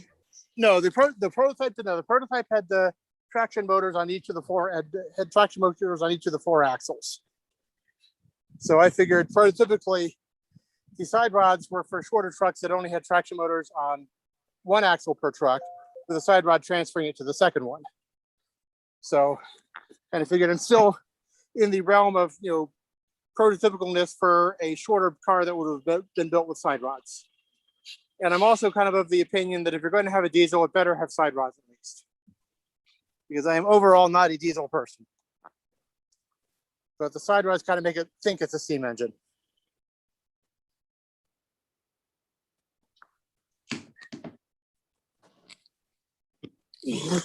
Sorry.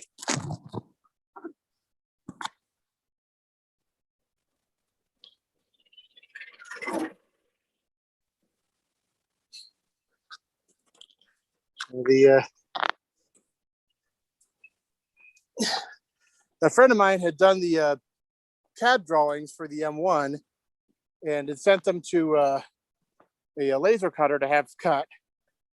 So I just had him modify the drawings and cut the sides for me a little bit shorter. He pre-drilled, I think it's something like 3,600 holes for the rivets for this thing. So rivet counters, there you go. And then I used the Tichy rivets for this, and I think I did about 12 hours worth of movies. Put them. I thank goodness for Disney Plus. I loaded the movie into Disney Plus and just started pecking away, putting the rivets in, and come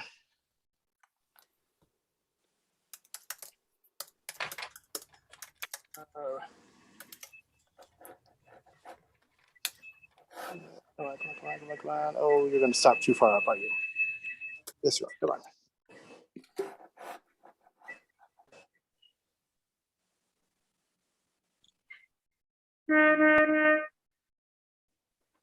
Reverse. Come on. There we go.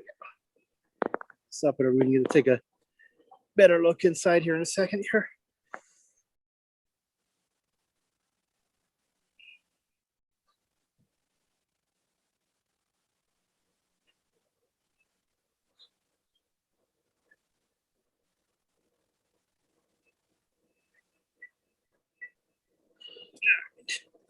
So I don't know. Let's see if we can inside, at least to some extent.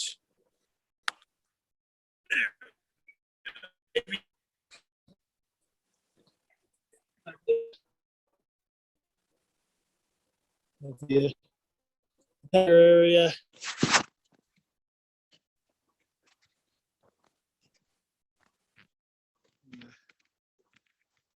Right. And I found posters and old timetables which I posted to the walls.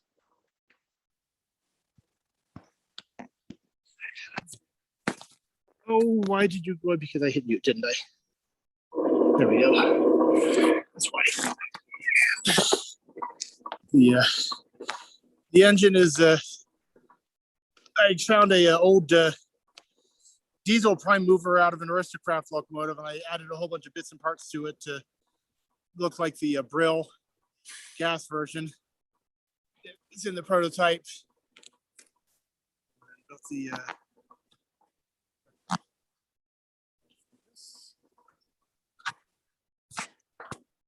focus.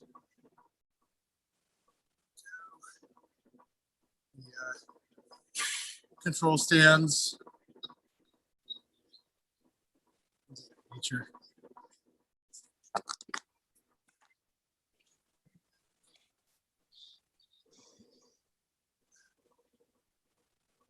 There we go. That's better focus. But yeah, I think it was about 2 years in the making on this project. But just not exactly working full time on it.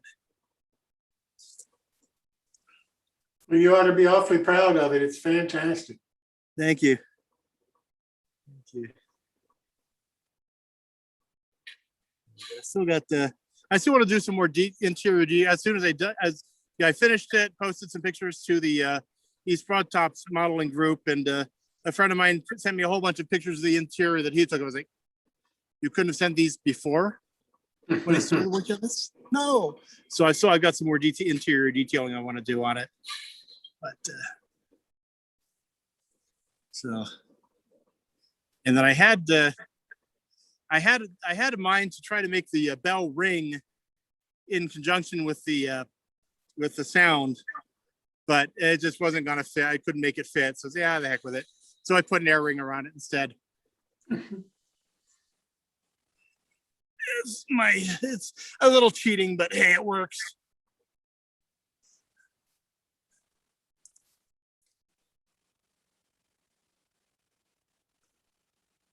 Sorry. Have to get back I up would off have the to ground. say with your scale, you theoretically, if you didn't have the interior, you could do the animation outside. You could. And I said, I thought about seeing, like, because I've got a little micro motor with a gear head reduction on it that I was going to try to fit underneath the engine. But I ended up putting all the electronics underneath the engine. So, and this is the user interface for the Blue Rail DCC setup. It's actually pretty slick. This is a program in itself, but you've got all your functions laid out 1 through 28. By what they are, not the number. So it's like, okay, bell, air horn, short air horn. It doesn't really matter what the numbers are. It's all by name. Then you got your basic features: bell, short horn, long horn, lights, direction here, and then let's see, try to get in the view here, and then throttle, and then go down here to your settings page, and you can program all the CVs from the controller here, and it is really, really a convenient way to get your decoders running, get them set up, and really just run your trains. You don't have to worry about having an extra controller because you've already got your phone on. You always have your phone on you.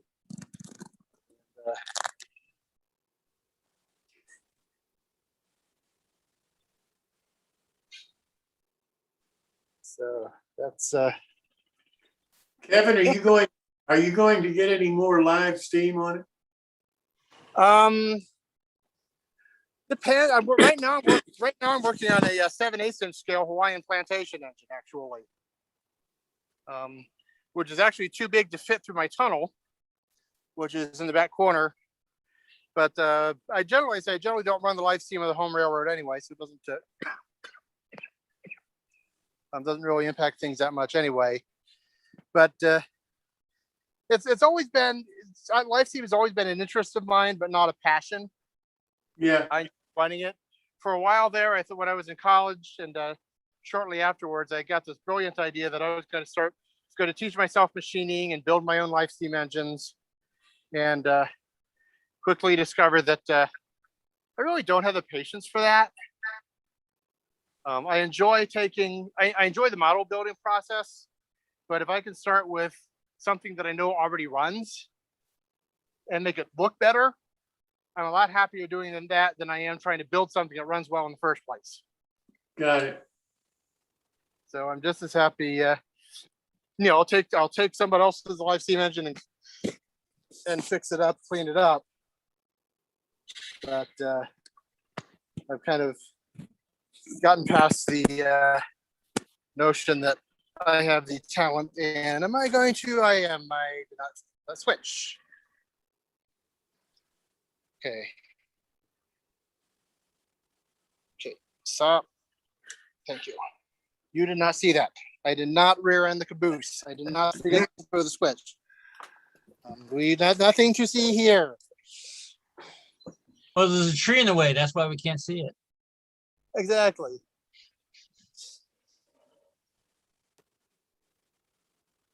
Nothing to see here.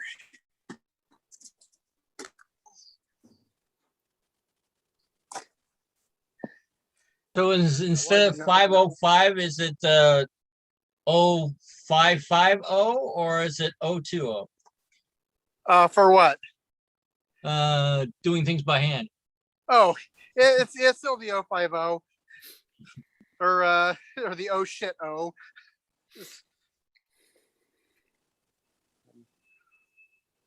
Also, if you have not had a chance to yet if you're running DCC and have not had a chance to play with your prototypical braking features, do so. It is fun. So, for instance, I've got we're running. I'm going to shut the throttle down to 0, and it's just going to cruise until I start applying the brake, and that's when it starts slowing down.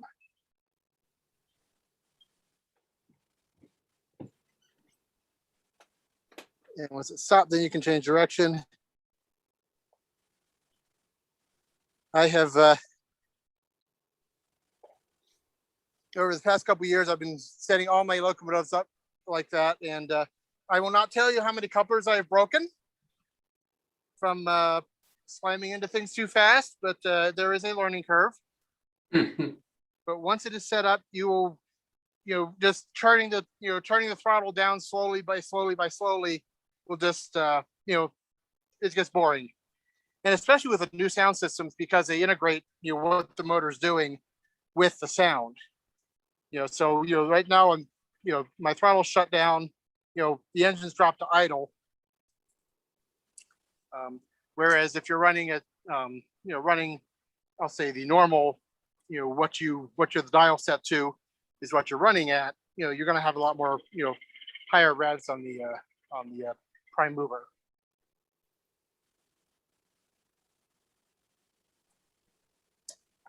Oh, you didn't see that one either.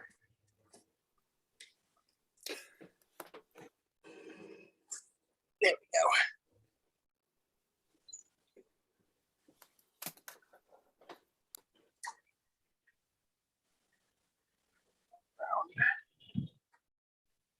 This is the last 2 summers ago. I expanded this loop. It was a 10-foot diameter, and I expanded to a 12-foot diameter. And I'm actually still having some dirt settling issues because since it's settling and then this is a future siding to the a logging siding that I'm going to put in. I got the parts for the switch. I just need to build the switch. I'll build that in place and then add it in. And this is kind of the final frontier for the garden. I'm really not quite sure what I'm going to fill in the garden in here yet with, but at least looks like I got progress in my raspberries this year. Hopefully the kids don't eat them before I can get any. When you say parts for the switch, are you using frog and points by somebody? Yes, I'm using the Sunset Valley frogs and points. Right. So code 250 or 215, something like that? Code 250. Yeah. And the railroad I built in upstate New York, I hand built all my switches. I was using Yagas Creek at that point. And I had, when I first started, I started this railroad 15 years ago.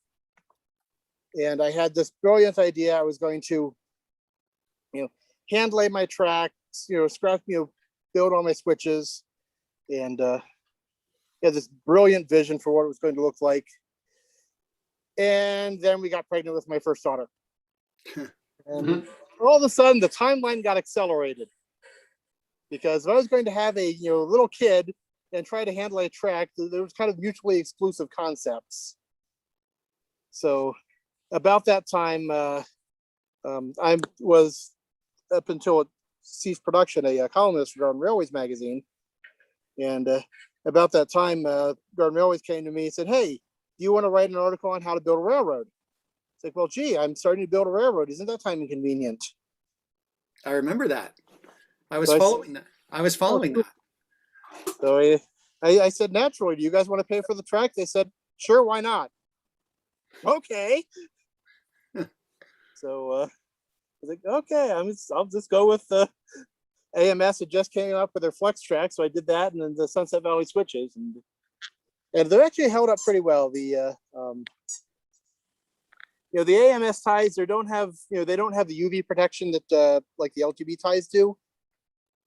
But I found that as long as you don't move them, they hold up well. There are areas of, if the tracks moves and the ties are held down to something, they'll break off the rails. But for the most part, if it's just more or less floating and not anchored down that significantly, they'll hold up very well. And then you can get replacement ties if they do break too much. So is your track anchored at all, or is it also? It's anchored every probably 4 or 5 feet, and you can see. Actually, I'll bring it back over here because the advantage of there being ballast is you can actually see how I'm holding how the track is down. It's using a PVC spline underneath. So I've got two stringers. Where's the camera? Sorry, here. The camera's over here. I got two stringers going here and here, and they're with spacer blocks every foot or so, and the track is held down to the spacer blocks. Oh yeah. Oh, screws. Yeah. Right. Yeah. So Okay. it's and then, and my old railroad was, I just floated the track, and in New York, I just floated the track, and it was fine. I never really had any troubles with it. But I figured back here with kids and dogs, I'd, probably better to anchor it. Mm-hmm. So that's kind of why I did that more out of necessity, just out of good practice. And I just originally I'd used, and I don't know if I can see an example of that, actually maybe over here. When I first built it, I was using it's just you can kind of see it in here. Yeah. The PVC conduit underneath there. And that was just a single spline running along the underneath of the track, and the track was screwed to that. And what I found was, because the conduit is round, as the track expanded and contracted with the weather and whatnot, and the PVC expanded and contracted, it would have a tendency, especially in the curves, it would have a tendency to roll side to side. Yeah. And as it rolled, it lifted up. So I ended up with a scalloped roadbed. And nice. So I pulled about half of that out. I've still got my straightaways are still the old roadbed, but this loop here, and then the shade gap siding over here. This is the first one that I relayed a couple of, I think 4 years ago, and it's held up well. So that's when I did the other one 2 years ago to expand that. But the rest of it's not giving me any trouble, so I'm not going to worry about it. I'm kind of one of these, if it's not broke, don't fix it kind of guys. Yeah. So as long as nothing's derailing, I'm cool. It's just when things start derailing, then I have to get serious about trying to figure out how to fix it. This is a Canister rock quarry. The name comes from a quarry that was in Blacklog, and the construction of it, with the natural tree pillars, actually comes from the coal tipple at. Oh, good Lord! It wasn't was it? No, it wasn't Joller. It was the end of the Rocky Ridge branch. Their coal tipple, they used just natural trees for the supports. I always liked that look. So I built this kind of a what's the word? An amalgamation, I guess, of different sites to create the rock tipple. And I built it in such a way where I didn't have to worry about building any of the track work or anything like that. It's totally covered. So it's just, didn't have to do any detailing. I enjoy doing buildings, but because they're outside, they've got to be built to survive. So this one's actually held up remarkably well, considering it's just wood. Some of my other wood buildings just haven't held up well. And let's do. And for instance, with this one, my water tower here is, well, aside from the hail damage, but it's just this is the wall sections are tile underlayment, and with styrene laminated on the outside, and this stuff is just deteriorated badly in most cases. It's still in one piece, but it's warped, so I've got to redo that one.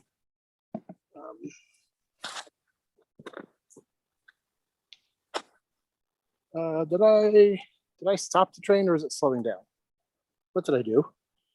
What is that? I did not tell you this.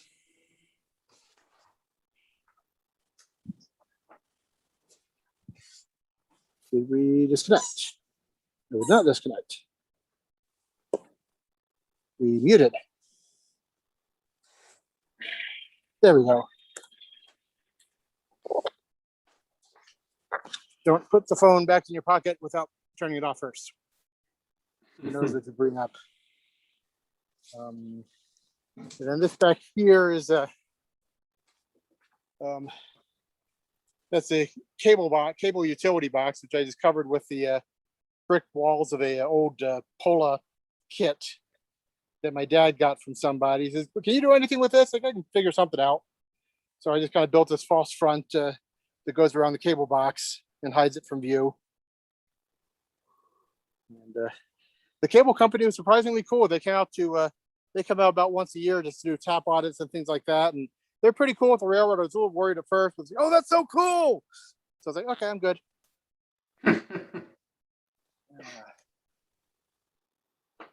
Now, have you been able to take those cable guys and convert them to model railroaders?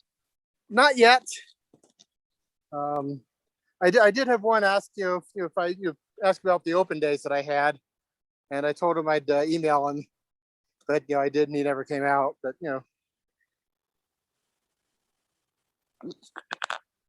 once or twice a year, I'll just for the club I have an open house operating day, and I'm going to try to have more regular operating sessions if I can get more people interested in coming out. The railroad itself is designed just to be run by one person because there's really only room for one train, on it.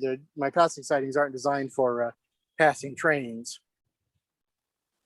But I have been playing around with ideas to get two or maybe even three operators running at the same time on it. So I'm going to try to see if I can get some more folks interested in that. This is another example of a station that is in dire need of repair.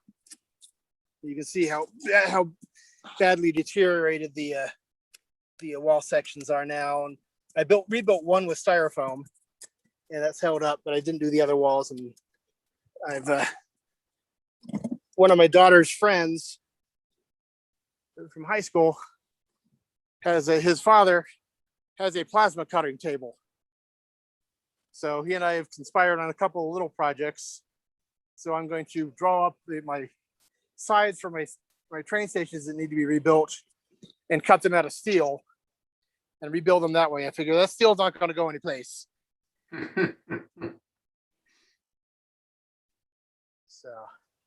So is that a rail crossing that the locomotive just went over? Yes, that goes to the back. It's not an official crossing. It's just a stepping stones to get to the back patio. So it's still like a farmer's crossing. Exactly. And then you can see here, this is a PVC trim board that I've mounted my switches to. So all this, I've got this series of 3 switches, one after another. They're all screwed to the same piece of board to keep everything in alignment. And this is the new Garden Trains annual. This is I guess picking up where Garden Railways left off. It's an annual magazine that's being put out by White River Publications. They're the same folks who do Railroad Model Craftsman and Narrow Gauge Gazette. So. And they do an ON 30 and an HON 30 or HON 3 kind of annuals also. Yep. Cool magazines. Chris lives about a mile and a half away from me. So we've known each other for a while. When Kalmbach told me that they were killing Garden Railways, I had this driving home from work. I said, okay, maybe we can. I wonder if they'd if White River would be interested in doing some kind of an annual or something like that. So I was driving home from work. I said, I'm going to send Chris an email and get together and talk with him about that. When I get home, I check my email. There's an email from Chris going, Kevin, call me. I have an idea. So I called him and he says, so what do you think about doing a Garden Railways annual? It's like, great minds think alike, Chris. So I was definitely on board with that. So I'll be a regular contributor to that endeavor for the foreseeable future. And if it picks up and, if we end up, if there's interest, we'll run it, maybe twice a year or 4 times a year, something like that. Who knows? But I gotta go throw that switch.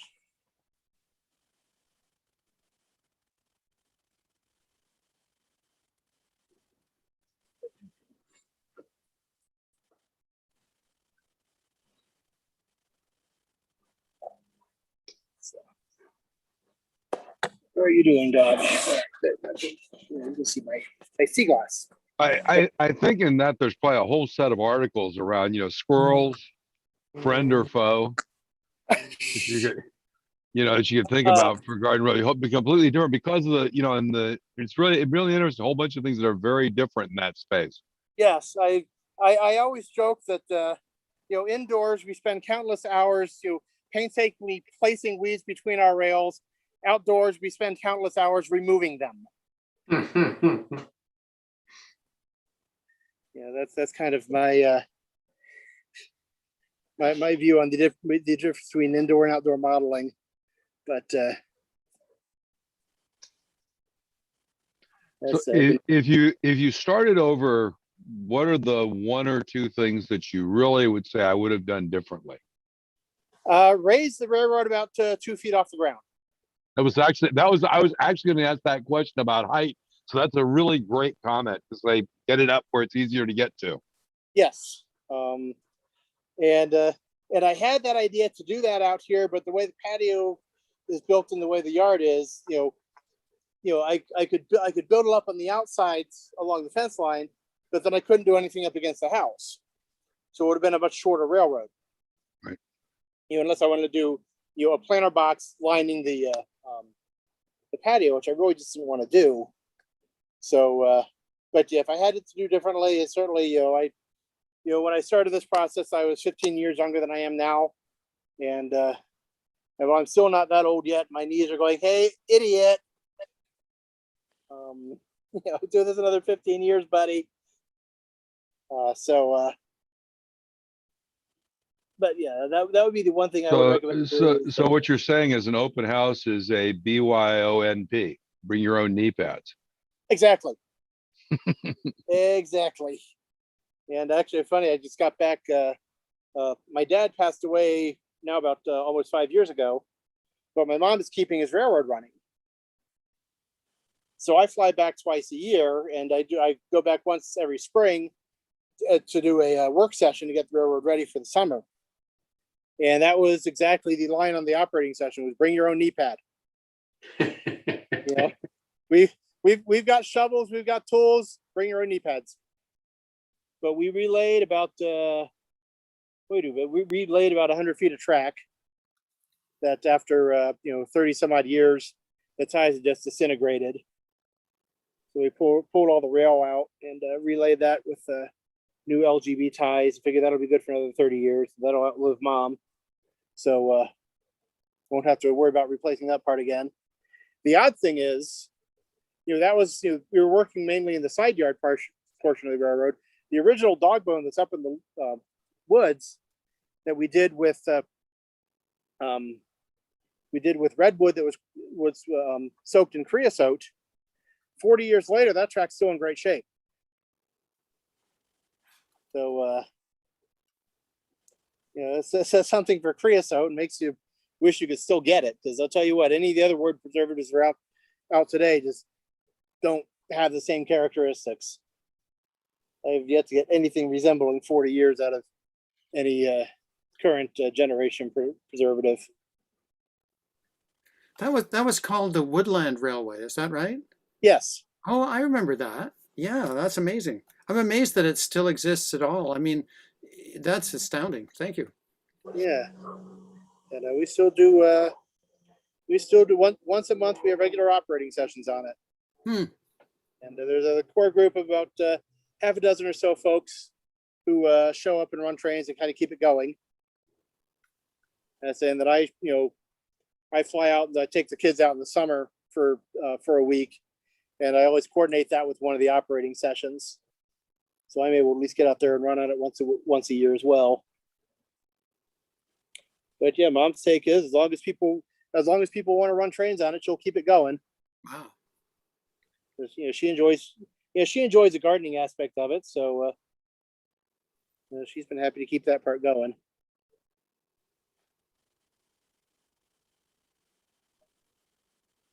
But yeah, this will be its 41st year.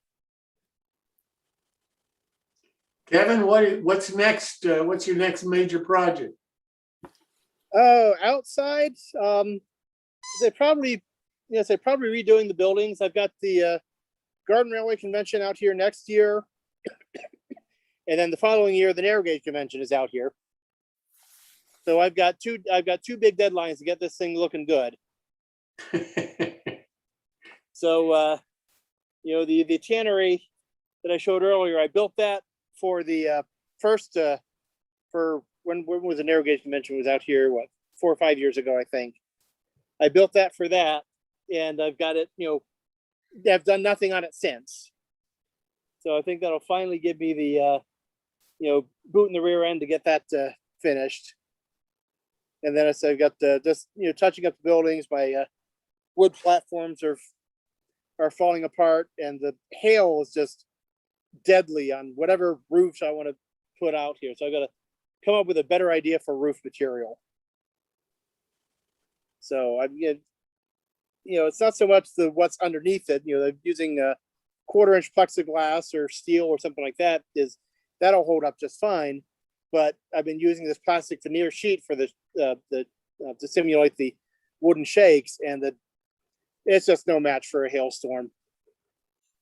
So, although I have to admit, the insurance company did humor me. I had about 2009, I think we had a really bad hailstorm come through, and you know, the quintessential Colorado, you get a new roof hailstorm.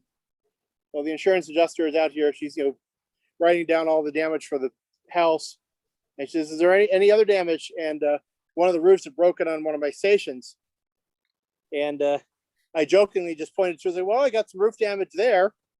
And she looks down and says, "Well, how much did the kit cost you?" I said, "About $100." Says, "Okay." She wrote that into the settlement.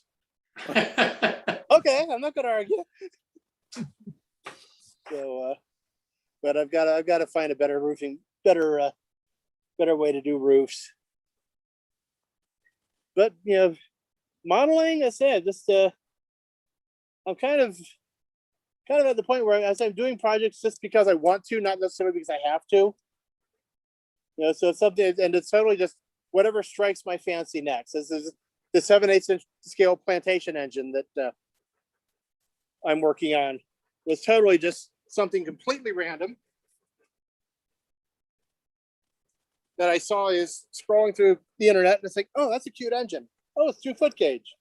Oh, I could build that.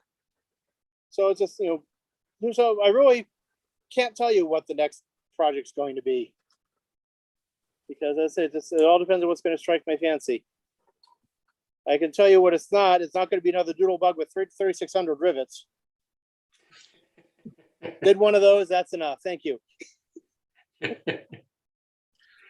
Now, the little creek we're looking at is there any plans to make it having running water? No, that is actually the runoff from the sump pump discharge from the house. So you don't want water coming in through there. Exactly. And we've been here for we've been in the house for 18 years now. I've only had the pump kick in twice in those 18 years. But yeah, so it's you know, I call it's and the funny thing is, it's in the town of Neelington, they had a creek going underneath 3 bridges, as I've got like that, and it's called, and this creek is called Trout Run. And so my theory is they would have called it Trout Swim if it actually had water in it. But since a dry creek bed, they call it Trout Run. But no, I had my railroad back in upstate New York. I got this brilliant idea to put a pond in. We had so much hydrostatic pressure because I was basically in the bottom of a river valley that, you know, I was joking with my neighbor at one point that, you know, gee, if we ever want to put a pond in, all we have to do is dig a hole and let the water naturally fill it up. You know, when you joke about that with your neighbor, believe it. Because I got this brilliant idea. I had a friend come over with a backhoe. We dug this 5-foot deep, you know, pond. So I wanted to deepen up so fish could live over the winter. Dug it out, sunk the pond liner in, did all this in August, which was a dry month. And come February, discovered that the pond liner was floating on top of the pond.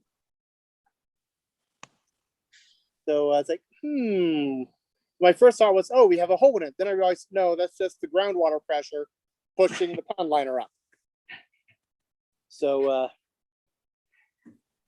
we moved 2 months later, so I never had to worry about actually fixing it. I just sunk a bunch of rocks in it to push it back down and let the next homeowner deal with it.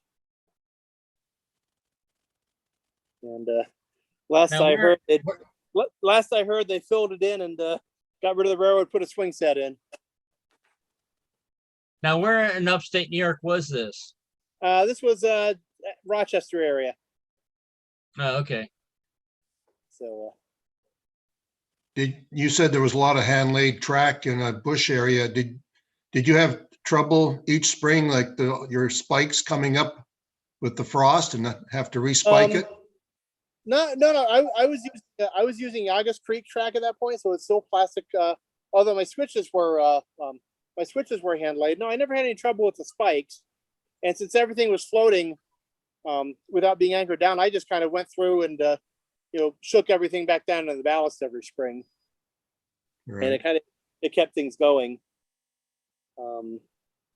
But I had about 600 feet of track on that railroad and no time to deal with it. So when I moved out to Colorado and looked at my backyard, I'm going, you know what? I could put a railroad in here and it will be manageable.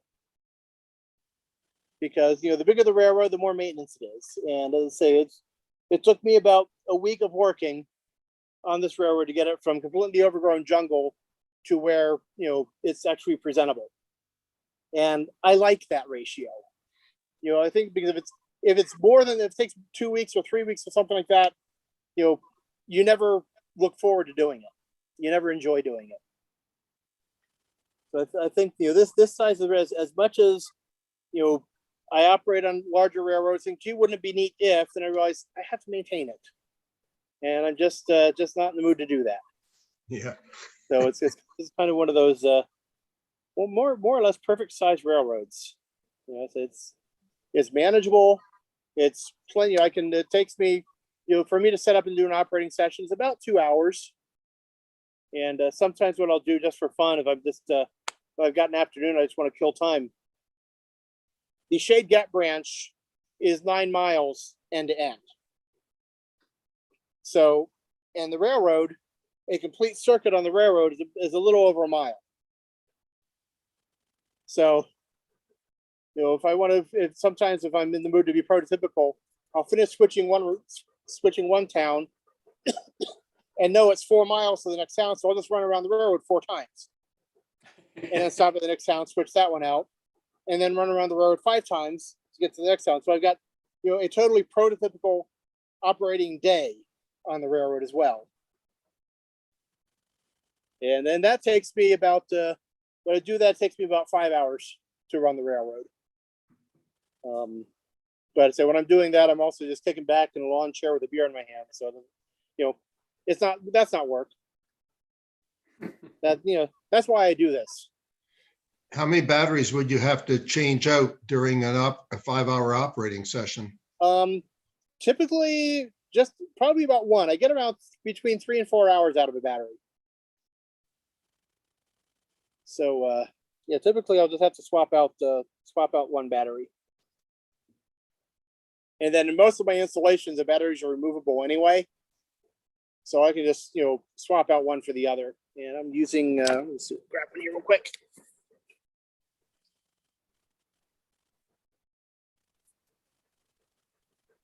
How long do your batteries last, Kevin? I got 1 second. Yeah, I think he's gonna grab a battery and all that. So I think he left the camera. Here we go. Yep, sorry.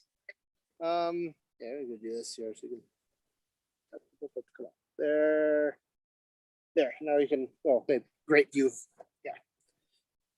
So I believe it. So you get a much better view. This is a 14.8 volt lithium ion battery. 2600 milliamp hours.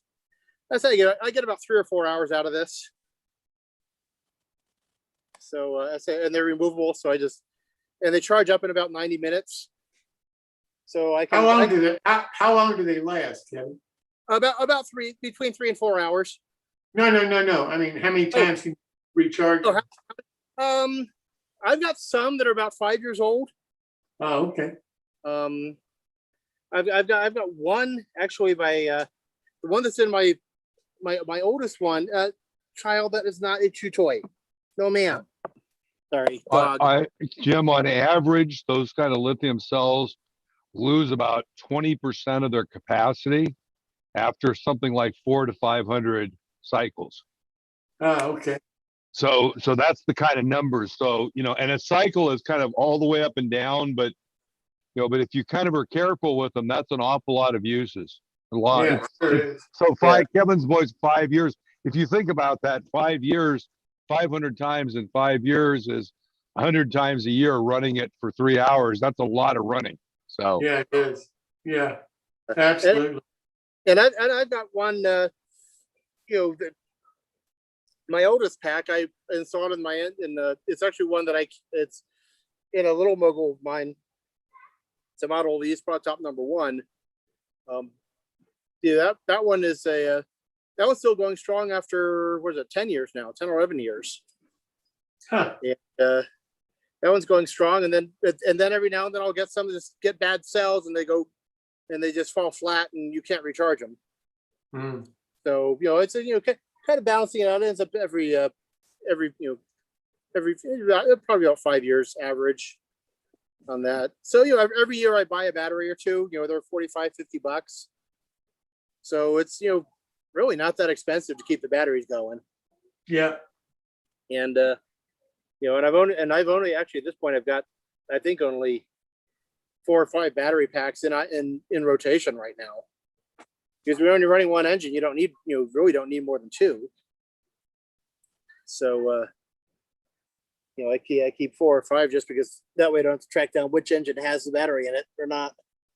As long as I've got one in the charger, I can run whatever engine has a battery and just if it dies, just grab the one off the charger and switch it out. But for most cases, I'll come home after work and just throw an engine on for an hour or two. I'll get 2 or 3 runs like that out of the battery without any trouble. Well, I want to thank you so much for being here tonight. Oh, no problem. I really do appreciate it. You've been so kind and so gracious with your time. Thank you so much for coming back, and best of luck in the future. Thank you. Appreciate it. Thanks for having me. Yes, sir. Well, next time, Wednesday, the 16th of June, Grand Central Scenery, owned by Nancy Diaz. He's going to be our special guest. Martin Breckfield, MMR, is going to be back, scratch building another car. Bill Davis will be back with his build along of the LaBelle kit. Jamie Bothwell will be back talking about the passenger car underbody details. And the I've Got a Question that we'll deal with, as well as Paul Thompson's or Ted Becker's quick tips. So in closing, we need a webmaster desperately. And if you have some time that you can donate to us, we certainly would appreciate it, because we certainly don't want to have to go back to worrying about the hacking situation. But without somebody to do the website, we may well have to. So if you'll just give us some consideration and hopefully let us know if you might be interested. Whether you have the skills or not makes no difference.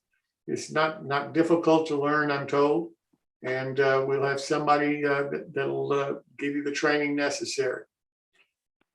So with that said, hope you'll visit our website, see what's there, see what's coming up in the future. Thanks again so much for coming tonight. Hope you learned something. Hope you enjoyed being here. Happy modeling until